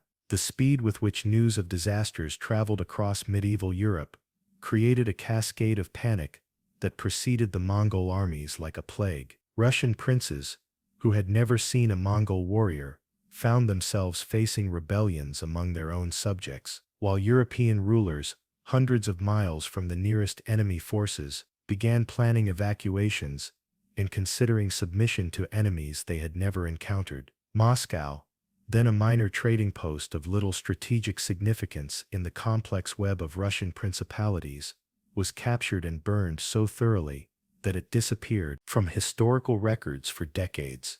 The methodical destruction of the settlement revealed Mongol determination to eliminate every trace of Russian political organization, ensuring that future resistance would be impossible to organize around traditional centers of authority. Kiev, the greatest city of medieval Russia and a center of Orthodox Christianity that rivaled Constantinople in magnificence and spiritual significance, presented the Mongols with their greatest challenge in the Russian campaign. The city's massive walls and numerous churches created a fortress complex that seemed almost impregnable, while its garrison included some of the finest warriors that the Russian principalities could field. The siege of Kiev lasted 6 months and became a masterpiece of coordinated military engineering that demonstrated the full sophistication of Mongol siege warfare. Multiple armies converged on the city from different directions, while maintaining perfect coordination through signal systems that European observers could not understand. The siege lines that surrounded Kiev were themselves engineering marvels, incorporating defensive positions that could repel relief forces while maintaining offensive capabilities against the city walls. When Kiev finally fell, the destruction that followed was so complete that European chroniclers struggled to find words adequate to describe what they witnessed. The city that had been home to hundreds of thousands was reduced to a collection of smoking ruins, where visitors years later would count fewer than 200 houses where once magnificent palaces and churches had stood. The systematic dismantling of Kiev's cultural and religious significance sent shockwaves throughout Orthodox Christianity and demonstrated that no European city, regardless of its spiritual importance or defensive strength, was safe from Mongol conquest. The Mongol advance into Central Europe revealed capabilities that defied everything Western military theorists understood about the limitations of nomadic warfare. The army that crossed the Carpathian Mountains in the winter of 1240 was operating at distances from its base that should have made effective coordination impossible, yet its various components moved with the precision of clockwork while maintaining constant communication through signal systems that European observers could not comprehend. The logistical achievement represented by this advance was unprecedented in medieval warfare. Mongol forces operating in Hungary and Poland were supplied through networks that stretched back across thousands of miles of conquered territory, with relay stations providing fresh horses, replacement equipment, and communications links that enabled real-time coordination between armies separated by vast distances. The Battle of Mohi in Hungary demonstrated the fatal obsolescence of traditional European cavalry tactics when confronted with Mongol mobility and firepower. The Hungarian army, considered one of the finest in Christendom, and commanded by King Bela IV himself, was annihilated in a single day through tactical innovations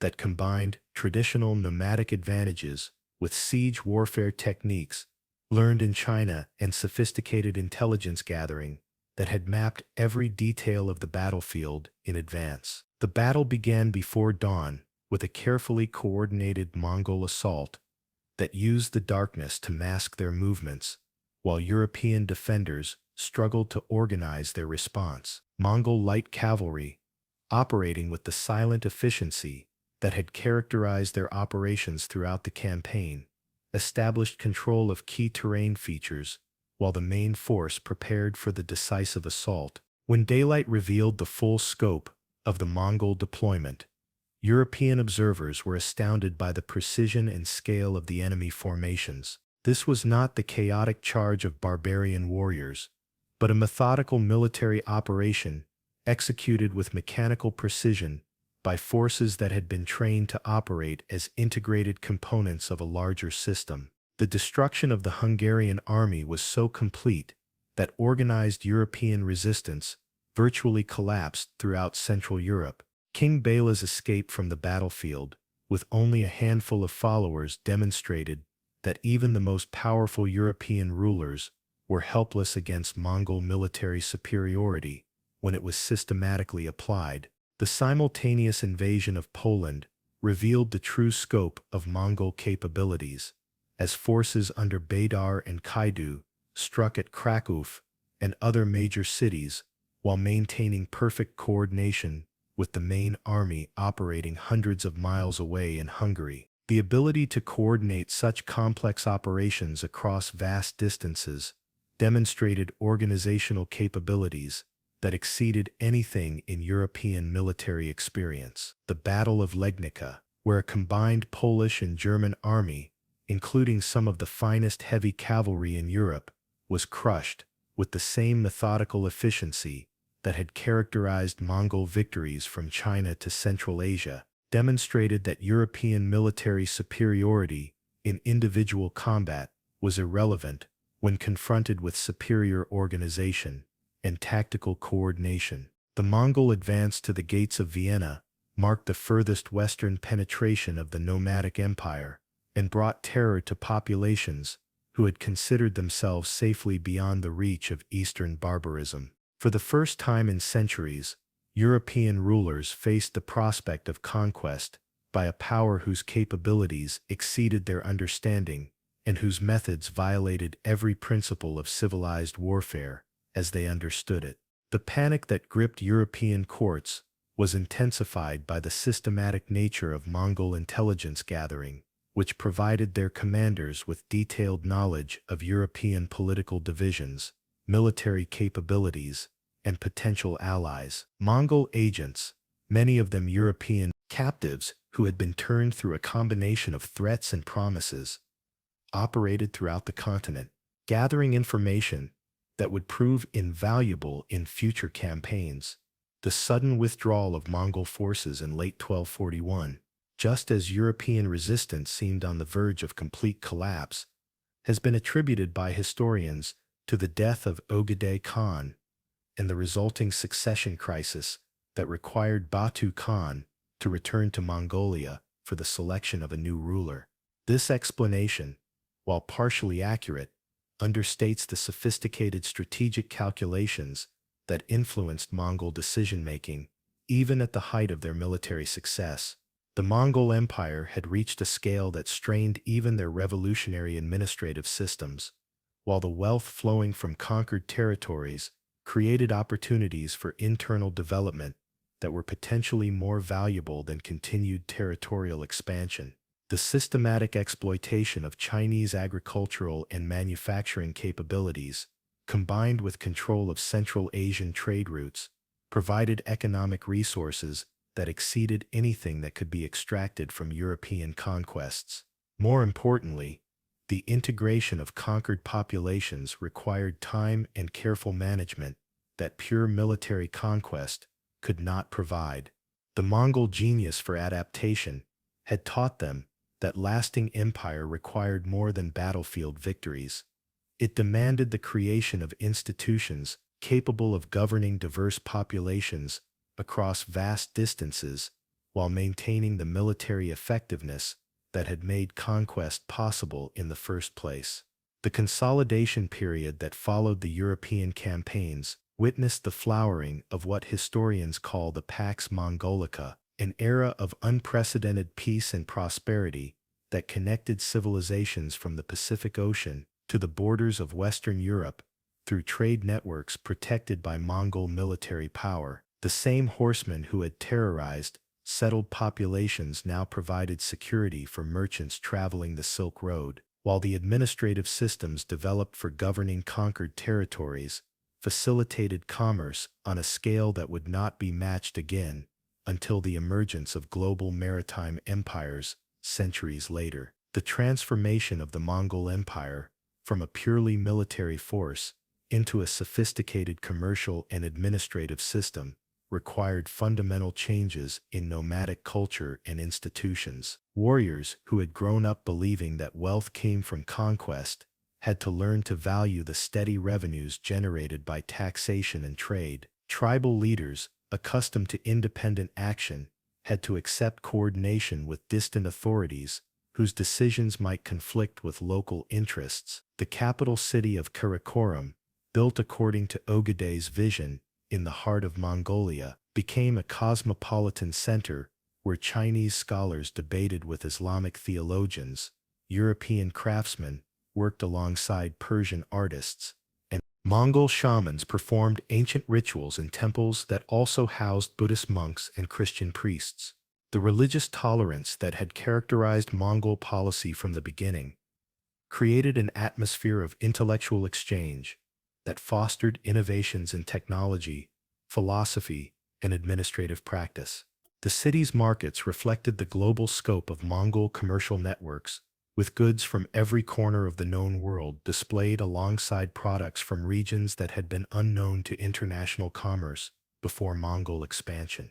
Chinese silk and porcelain stood next to Islamic metalwork and glassware, while European furs and amber competed with Indian spices and precious stones for the attention of merchants whose trading networks spanned continents. The Yam system, the Mongol postal relay network, grew to encompass routes stretching from Eastern Europe to the Pacific coast of China, enabling communication across distances that had previously required months to traverse. Messages could now travel from Karakorum to the furthest provinces of the empire in weeks rather than seasons, while diplomatic correspondence between Mongol khans and foreign rulers moved with a speed that amazed contemporary observers. The relay stations that supported this system became centers of cultural exchange, where travelers from different civilizations encountered ideas and technologies that had previously been isolated within specific regions. Chinese innovations in printing and metallurgy spread westward along these protected routes, while Islamic astronomical and mathematical knowledge traveled eastward to influence developments in Chinese science and technology. The economic prosperity generated by this unprecedented connectivity transformed life throughout the Mongol Empire in ways that extended far beyond the immediate benefits of increased trade. Agricultural techniques developed in one region were rapidly transmitted to areas where they could increase productivity, while manufacturing innovations spread throughout the empire with a speed that accelerated technological development across all conquered territories. The synthesis of different intellectual traditions under Mongol patronage created advances in engineering, medicine, and military technology that would have been impossible in a more fragmented world. Chinese engineers working with Islamic architects produced architectural innovations that combined the best features of both traditions, while European metalworkers, learning from Chinese techniques, created weapons and tools of unprecedented quality. Yet even at the height of their power, the Mongol rulers understood that their empire faced inherent contradictions that threatened its long-term stability. The nomadic traditions that had made conquest possible were increasingly at odds with the requirements of governing sedentary populations, while the vast distances that separated different parts of the empire made centralized control increasingly difficult to maintain. The death of Ogedei in 1241 had already revealed the weaknesses inherent in the succession system established by Genghis Khan. As competing branches of the imperial family maneuvered for position, and regional commanders began asserting greater independence from central authority, the unity that had characterized the empire during its period of rapid expansion was beginning to fracture under the weight of its own success, setting the stage for conflicts that would ultimately transform the unified Mongol Empire into a collection of competing khanates. The reign of Mongol Khan, who assumed power in 1251, after a prolonged succession struggle that revealed the growing divisions within the imperial family, represented the last great flowering of unified Mongol expansion as the empire reached its maximum territorial extent through simultaneous campaigns in China, the Middle East, and Eastern Europe. Under his leadership, Mongol armies achieved their greatest victories while operating on multiple fronts separated by thousands of miles, demonstrating organizational capabilities that exceeded anything in human history.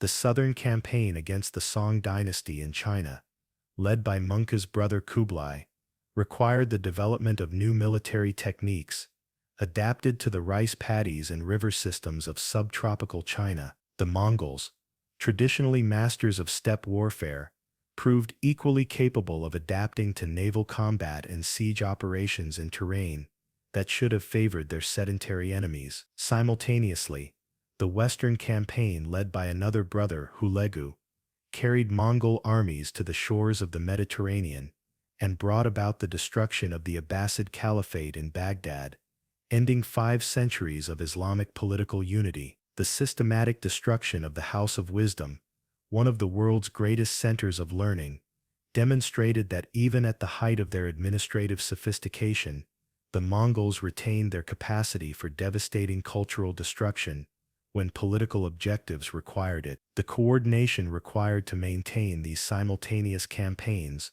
while governing an empire that stretched across 3 continents represented the pinnacle of Mongol administrative achievement. Supply lines stretching thousands of miles were maintained with mechanical precision, while intelligence networks provided real-time information about enemy movements and political developments across the known world. Yet even as Mongol armies achieved their greatest victories, the forces that would eventually fragment the empire were already gathering strength beneath the surface of imperial unity. The vast distances that separated different theaters of operation made centralized control increasingly difficult, while the cultural differences between various parts of the empire created centrifugal forces that pulled against imperial cohesion. The death of Mongol during the Chinese campaign in 1259 triggered a succession crisis that would permanently divide the empire. The contest between Kublai and his brother Arik Boke represented more than a simple struggle for power.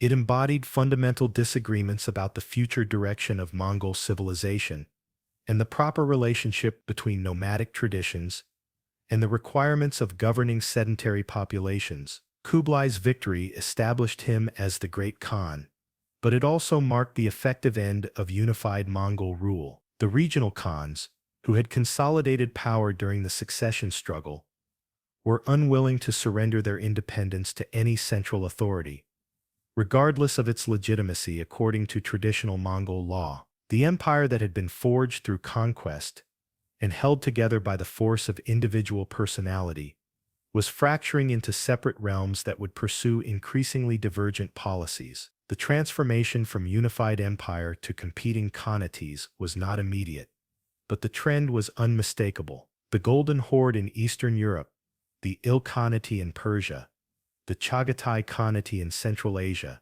and Kublai's Yuan dynasty in China began operating as independent powers whose interests often conflicted with each other. The Mongol Empire had reached its greatest territorial extent just as it began its journey toward fragmentation. The boy who had once gripped a blood clot in his fist had created something far greater than he could have imagined, an empire that connected continents and civilizations in ways that would permanently alter the course of human development. From the steppes of Mongolia to the rice fields of southern China, from the forests of Russia to the deserts of Persia, the Mongol Empire had created the first truly global civilization, bound together by trade networks, communication systems, and administrative practices that transcended cultural and religious boundaries. But empires, like the men who build them, are subject to the inexorable laws of change and decay, and the Mongol Empire was approaching the peak,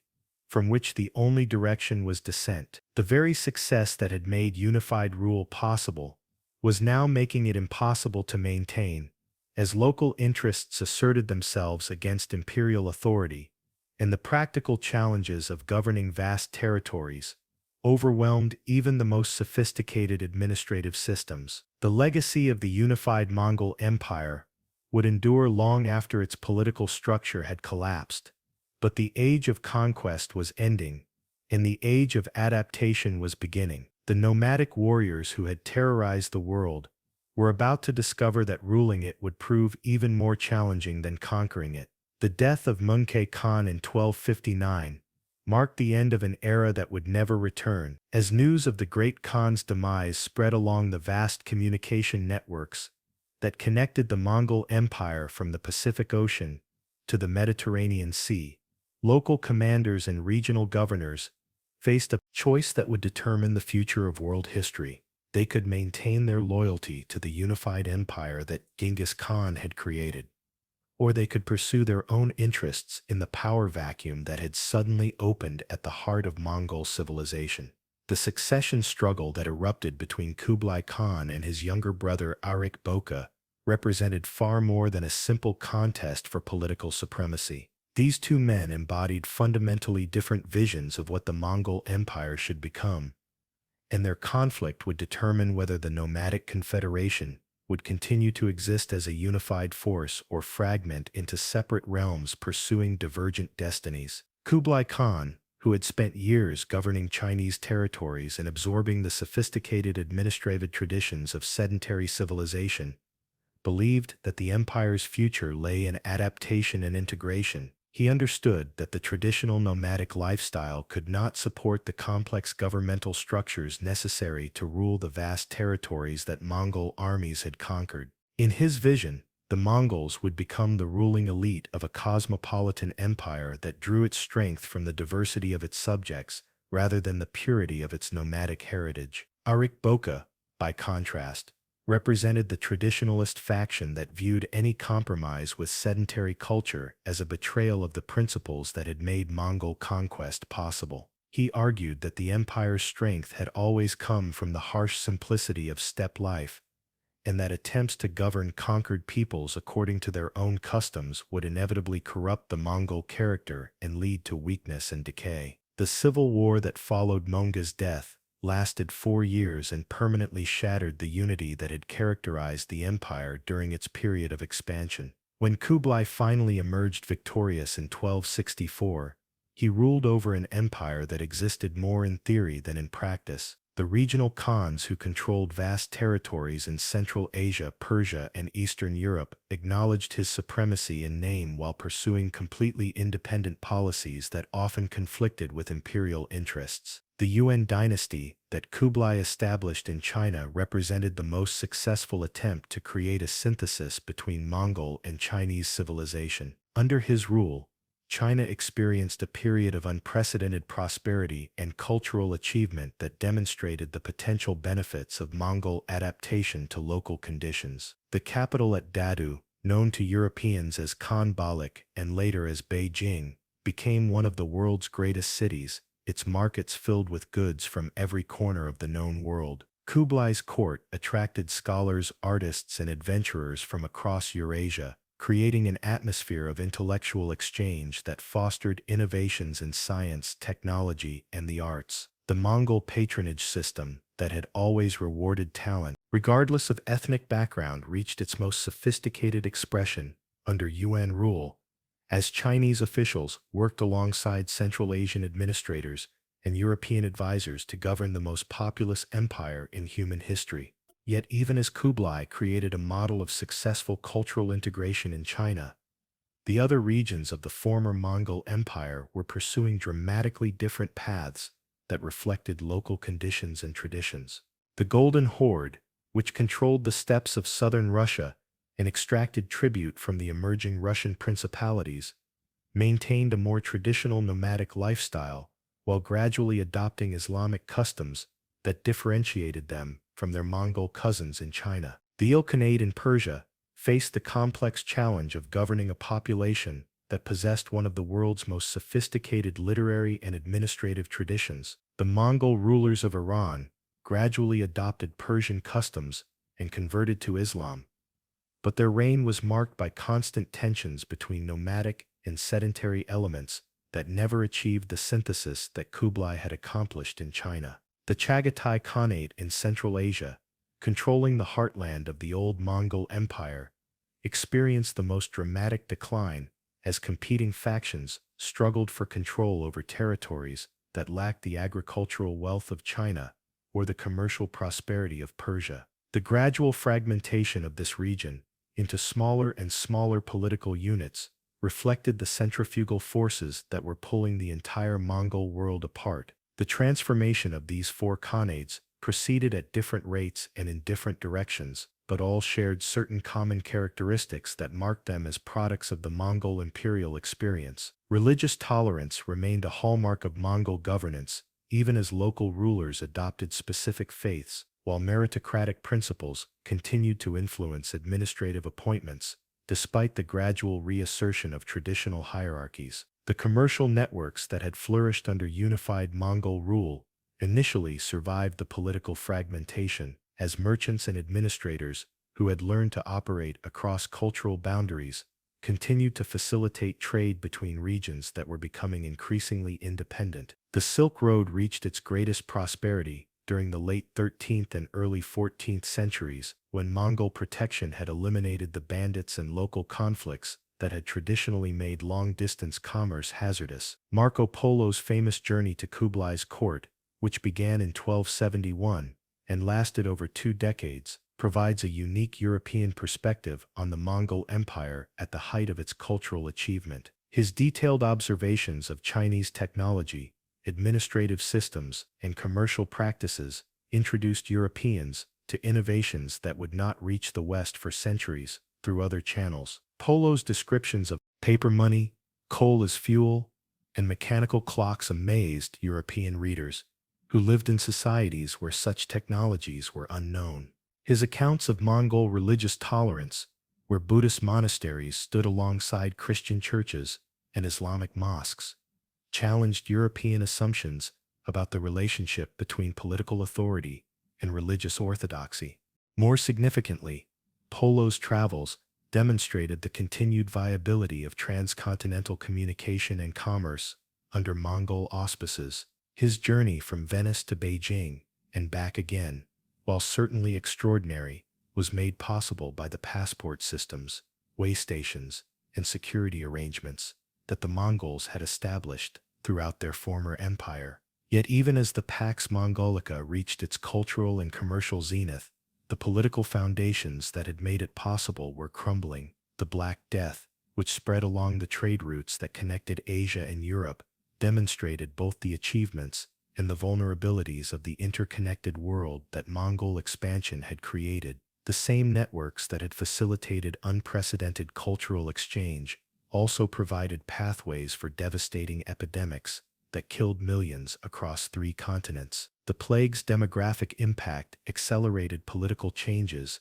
that were already underway throughout the former Mongol territories. In China, rebellion against Yuan rule began among Chinese populations that had never fully accepted foreign domination, despite the benefits of Mongol governance. The Red Turban Uprising, which began in 1351 and gradually expanded into a nationwide revolution, drew its support from both peasants suffering from economic hardship and intellectuals who rejected the legitimacy of nomadic rule over Chinese civilization. The Ming dynasty that emerged from this revolution represented a conscious rejection of the cosmopolitan ideals that had characterized Mongol governance. The new Chinese rulers promoted cultural purity and ethnic exclusivity while systematically eliminating foreign influences that had enriched Chinese civilization during the Yuan period. The great treasure fleets of the early Ming period demonstrated Chinese technological capabilities, but their sudden abandonment reflected a fundamental shift away from the global engagement that had characterized the Mongol era. In Persia, the Ilkhanate collapsed into chaos as competing factions struggled for control over territories that had been devastated by decades of nomadic misgovernment and economic exploitation. The rise of Timur, known to Europeans as Tamerlane, represented an attempt to recreate Mongol military effectiveness without the administrative sophistication that had made the original empire sustainable. Timur's campaigns, which extended from India to Anatolia and from the Caucasus to the Persian Gulf, demonstrated that nomadic military techniques could still achieve spectacular victories against sedentary enemies. His systematic destruction of cities and massacre of populations echoed the terror tactics that Genghis Khan had employed centuries earlier, but lacked the institutional framework necessary to create lasting political structures. The sack of Baghdad in 1401, where Timur's forces constructed pyramids from the skulls of the defeated population, represented both the culmination and the futility of this neo-Mongol approach to conquest. The old methods could still destroy, but they could no longer create the stable governmental systems that the world had come to expect from nomadic rulers. In Russia, the gradual weakening of the Golden Horde created opportunities for local princes to assert greater independence while maintaining the facade of Mongol suzerainty. The Battle of Kulikovo in 1380, where Dmitry Donskoy defeated a Mongol army for the first time in over a century, marked the beginning of the end for nomadic dominance over Eastern Europe. The rise of Moscow as the center of Russian resistance to Mongol authority represented more than just a shift in political power. It embodied a fundamental change in the relationship between nomadic and sedentary civilizations that had been developing since the original Mongol conquests. The Russians, who gradually threw off Mongol rule, had learned from their conquerors, adopting administrative techniques, military innovations, and diplomatic practices that would serve them well in their own imperial expansion. The final collapse of effective Mongol political authority occurred gradually and at different times in different regions, but by the end of the 14th century, the empire that had once stretched from Korea to Hungary existed only in memory and in the institutional legacies that its rulers had established. The last Yuan emperor fled Beijing in 1368, ending nearly a century of Mongol rule over China. The Golden Horde fragmented into smaller khanates that were gradually absorbed by expanding Russian and Ottoman power. The Ilkhanate had already dissolved into competing dynasties that lacked any connection to the original Mongol imperial vision. Yet the disappearance of Mongol political authority did not erase the profound changes that nomadic rule had brought to the civilizations they had conquered. The administrative systems, commercial networks, and cultural syntheses that had developed under Mongol patronage continued to influence social and political development long after the last Mongol Khan had been driven from power. The legal codes that Mongol rulers had established,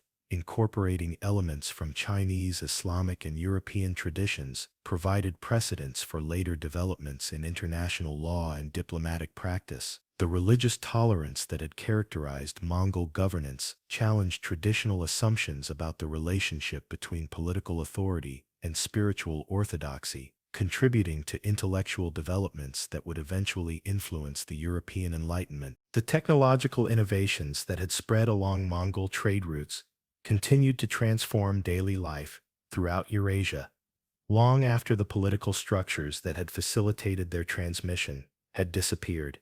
Printing technology, which had originated in China during the Tang dynasty, but spread throughout the Islamic world, and eventually to Europe under Mongol auspices, revolutionized the dissemination of knowledge and the preservation of cultural traditions. The Mongol emphasis on administrative efficiency had encouraged the adoption of paper-based record-keeping, creating archives that preserved historical information with unprecedented accuracy and detail. Gunpowder, another Chinese innovation that the Mongols had employed with devastating effectiveness in their siege warfare, gradually transformed military technology throughout the known world. The cannon that appeared on European battlefields during the late medieval period incorporated techniques that had been developed by Chinese engineers working under Mongol supervision, while the firearms that would eventually make heavy cavalry obsolete represented the culmination of metallurgical knowledge that had been synthesized from multiple cultural traditions. Navigational instruments, including the magnetic compass and improved astronomical calculation methods, spread from China to the Islamic world, and eventually to Europe, through channels that had been established during the period of Mongol commercial integration. These innovations would prove crucial to the maritime explorations that would eventually create alternative pathways for global commerce, though the underlying techniques had been developed centuries earlier under nomadic patronage. Perhaps most significantly, the Mongol Empire had demonstrated that political unity across vast territories and diverse populations was possible under the right circumstances, though the specific methods they had employed could not be easily replicated by later civilizations. The precedent of transcontinental governance that the Mongols had established would inspire later empire builders from the Ottomans to the British, even as they rejected specific Mongol methods and developed their own approaches to managing diverse populations across great distances. The Ottoman Empire, which emerged from the chaos of post-Mongol Anatolia, incorporated many administrative and military innovations that had been introduced during the period of Ilkhanate rule. The Dev-Shurm system, which recruited talented individuals from conquered populations for imperial service, echoed the Mongol practice of promoting based on merit rather than ethnic background. The millet system, which allowed religious communities to maintain internal autonomy while acknowledging Ottoman supremacy, reflected principles of tolerance and pragmatic governance that had characterized Mongol administration. The Russian Empire that gradually expanded across Siberia and into Central Asia during the early modern period followed patterns of conquest and administration that had been established centuries earlier by Mongol rulers moving in the opposite direction. The Cossack forces that spearheaded Russian expansion employed military techniques and organizational structures that bore striking resemblances to Mongol models, while the tribute systems that Russian administrators established in conquered territories echoed methods that had been developed during the period of the Golden Horde. Even the British Empire, which would eventually control territories on every continent and establish the most extensive maritime empire in human history, incorporated administrative principles and governing philosophies that could be traced back to innovations introduced during the Mongol period. The British emphasis on religious tolerance in colonial territories, their willingness to employ local elites in imperial administration, and their development of communication networks that enabled coordination across vast distances all reflected lessons that had been learned through the Mongol experience. The genetic legacy of Mongol expansion provides perhaps the most concrete and measurable evidence of the empire's historical impact. Modern DNA analysis, using techniques that would have seemed magical to medieval observers, suggests that approximately 16 million men, or roughly 0.5% of the world's male population, carry Y chromosome markers that can be traced to Central Asian ancestry consistent with Mongol origins. This biological inheritance provides concrete evidence of the scale and scope of nomadic expansion during the imperial period, while the geographic distribution of these genetic markers corresponds closely to the territories that were once under Mongol control. The implications of this genetic legacy extend far beyond mere statistical curiosity. The widespread distribution of Mongol genetic markers across Eurasia reflects patterns of settlement, intermarriage, and cultural exchange that demonstrate the depth of nomadic integration with sedentary populations. Unlike conquest that resulted merely in political domination, Mongol expansion involved genuine demographic mixing that created new ethnic identities and cultural syntheses throughout the conquered territories. The cultural legacy is perhaps even more profound, though harder to quantify with the same precision as genetic inheritance. The Mongol emphasis on meritocracy over hereditary privilege influenced political development throughout Asia and Europe, challenging traditional assumptions about the relationship between birth and social position. The concept that advancement should be based on ability and service rather than aristocratic lineage became embedded in administrative systems that would persist long after Mongol political authority had disappeared. Religious tolerance, which had been a pragmatic necessity for rulers governing diverse populations, evolved into a philosophical principle that would influence the development of political theory and international law. The Mongol example demonstrated that stable governance was possible without requiring religious uniformity, providing precedents that would prove valuable during later periods when religious conflict threatened to tear apart emerging nation-states.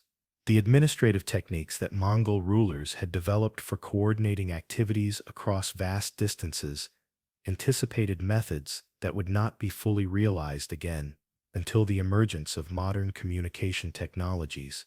The YAM system, with its standardized procedures for transmitting information and coordinating policy implementation, provided a model for bureaucratic efficiency that influenced governmental development throughout Eurasia. The trade networks that had flourished under Mongol protection established patterns of commercial exchange that would persist long after political fragmentation had destroyed the original framework that had made them possible.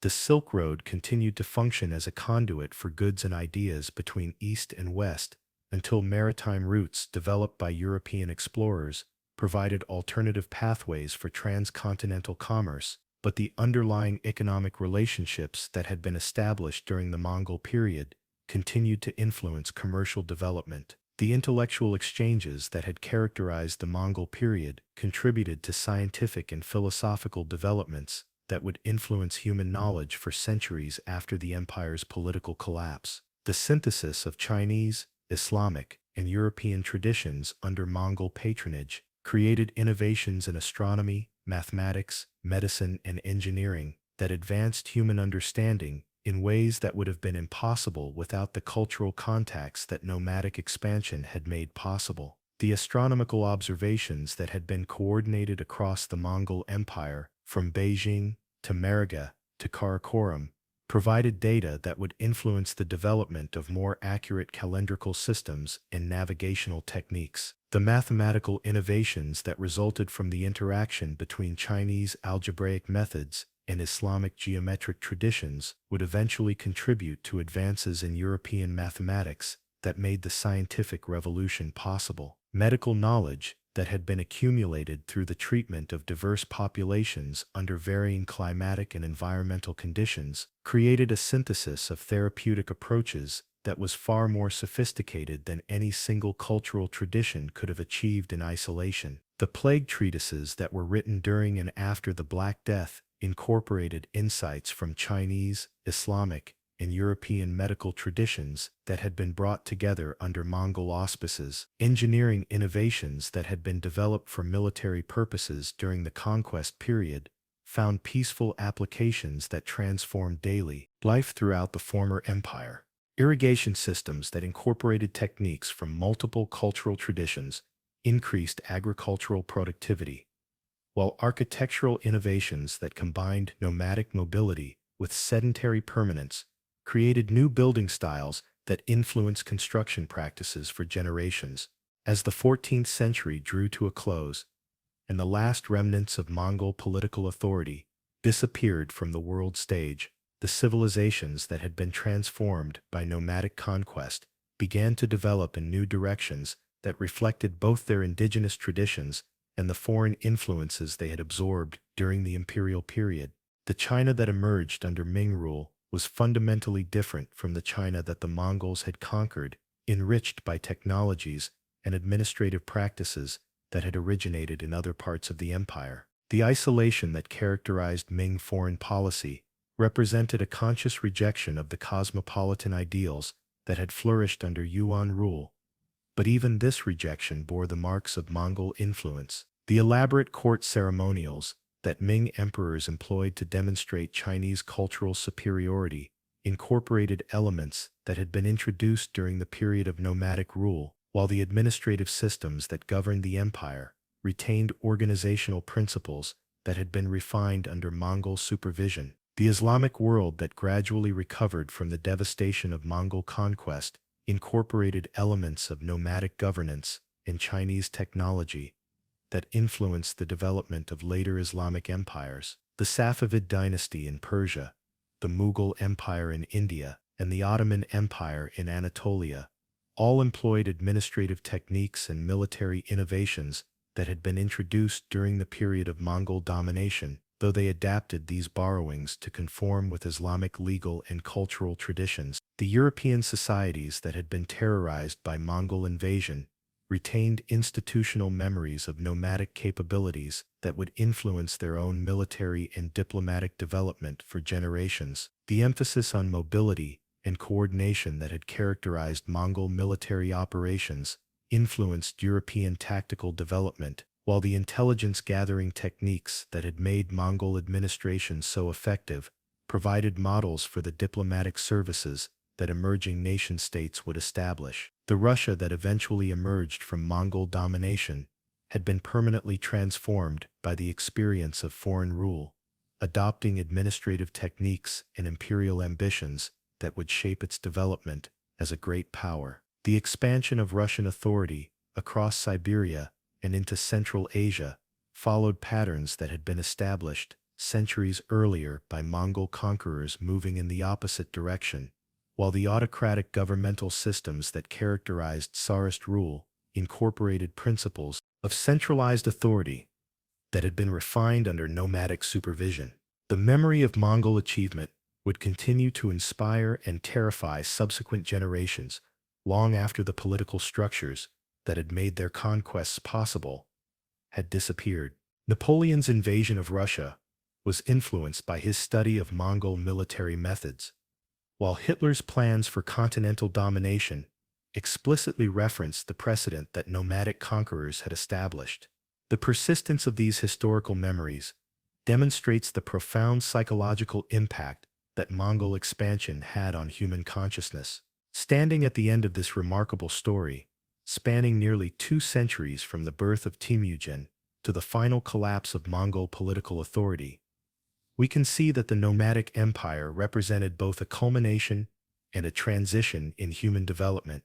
It brought to its highest expression the military and organizational capabilities that pastoral societies had been developing for millennia, while simultaneously creating the conditions that would make such achievements impossible for future nomadic confederations. The transformation of warfare through the introduction of gunpowder weapons would eventually make traditional nomadic advantages obsolete, while the development of maritime trade routes would reduce the importance of overland commerce that had provided much of the wealth that supported nomadic empires. The demographic changes that resulted from plague and conquest would alter the balance between nomadic and sedentary populations in ways that favored agricultural societies. Yet the institutional innovations that had been developed during the Mongol period would continue to influence political development throughout the early modern and modern periods. The concept of universal empire that transcended ethnic and religious boundaries would inspire the builders of later empires, while the administrative techniques that had been developed for governing diverse populations would provide models for managing the complex societies that emerged from increasing global integration. The boy who had once gripped a blood clot in his infant fist had created something that transcended his own imagination and the limitations of his time and place. The Mongol Empire stands as testament to the extraordinary achievements that become possible when human ambition combines with favorable circumstances and exceptional leadership, while its eventual collapse demonstrates the inexorable forces of change that prevent any human institution from achieving permanent dominance. Its legacy continues to influence our world in ways both obvious and subtle, from the genetic heritage carried by millions of people to the political and cultural institutions that shape modern civilization. The thunder of Mongol horses that once echoed across 3 continents has long since faded into silence, but the reverberations of their passage continue to shape the world we inhabit today.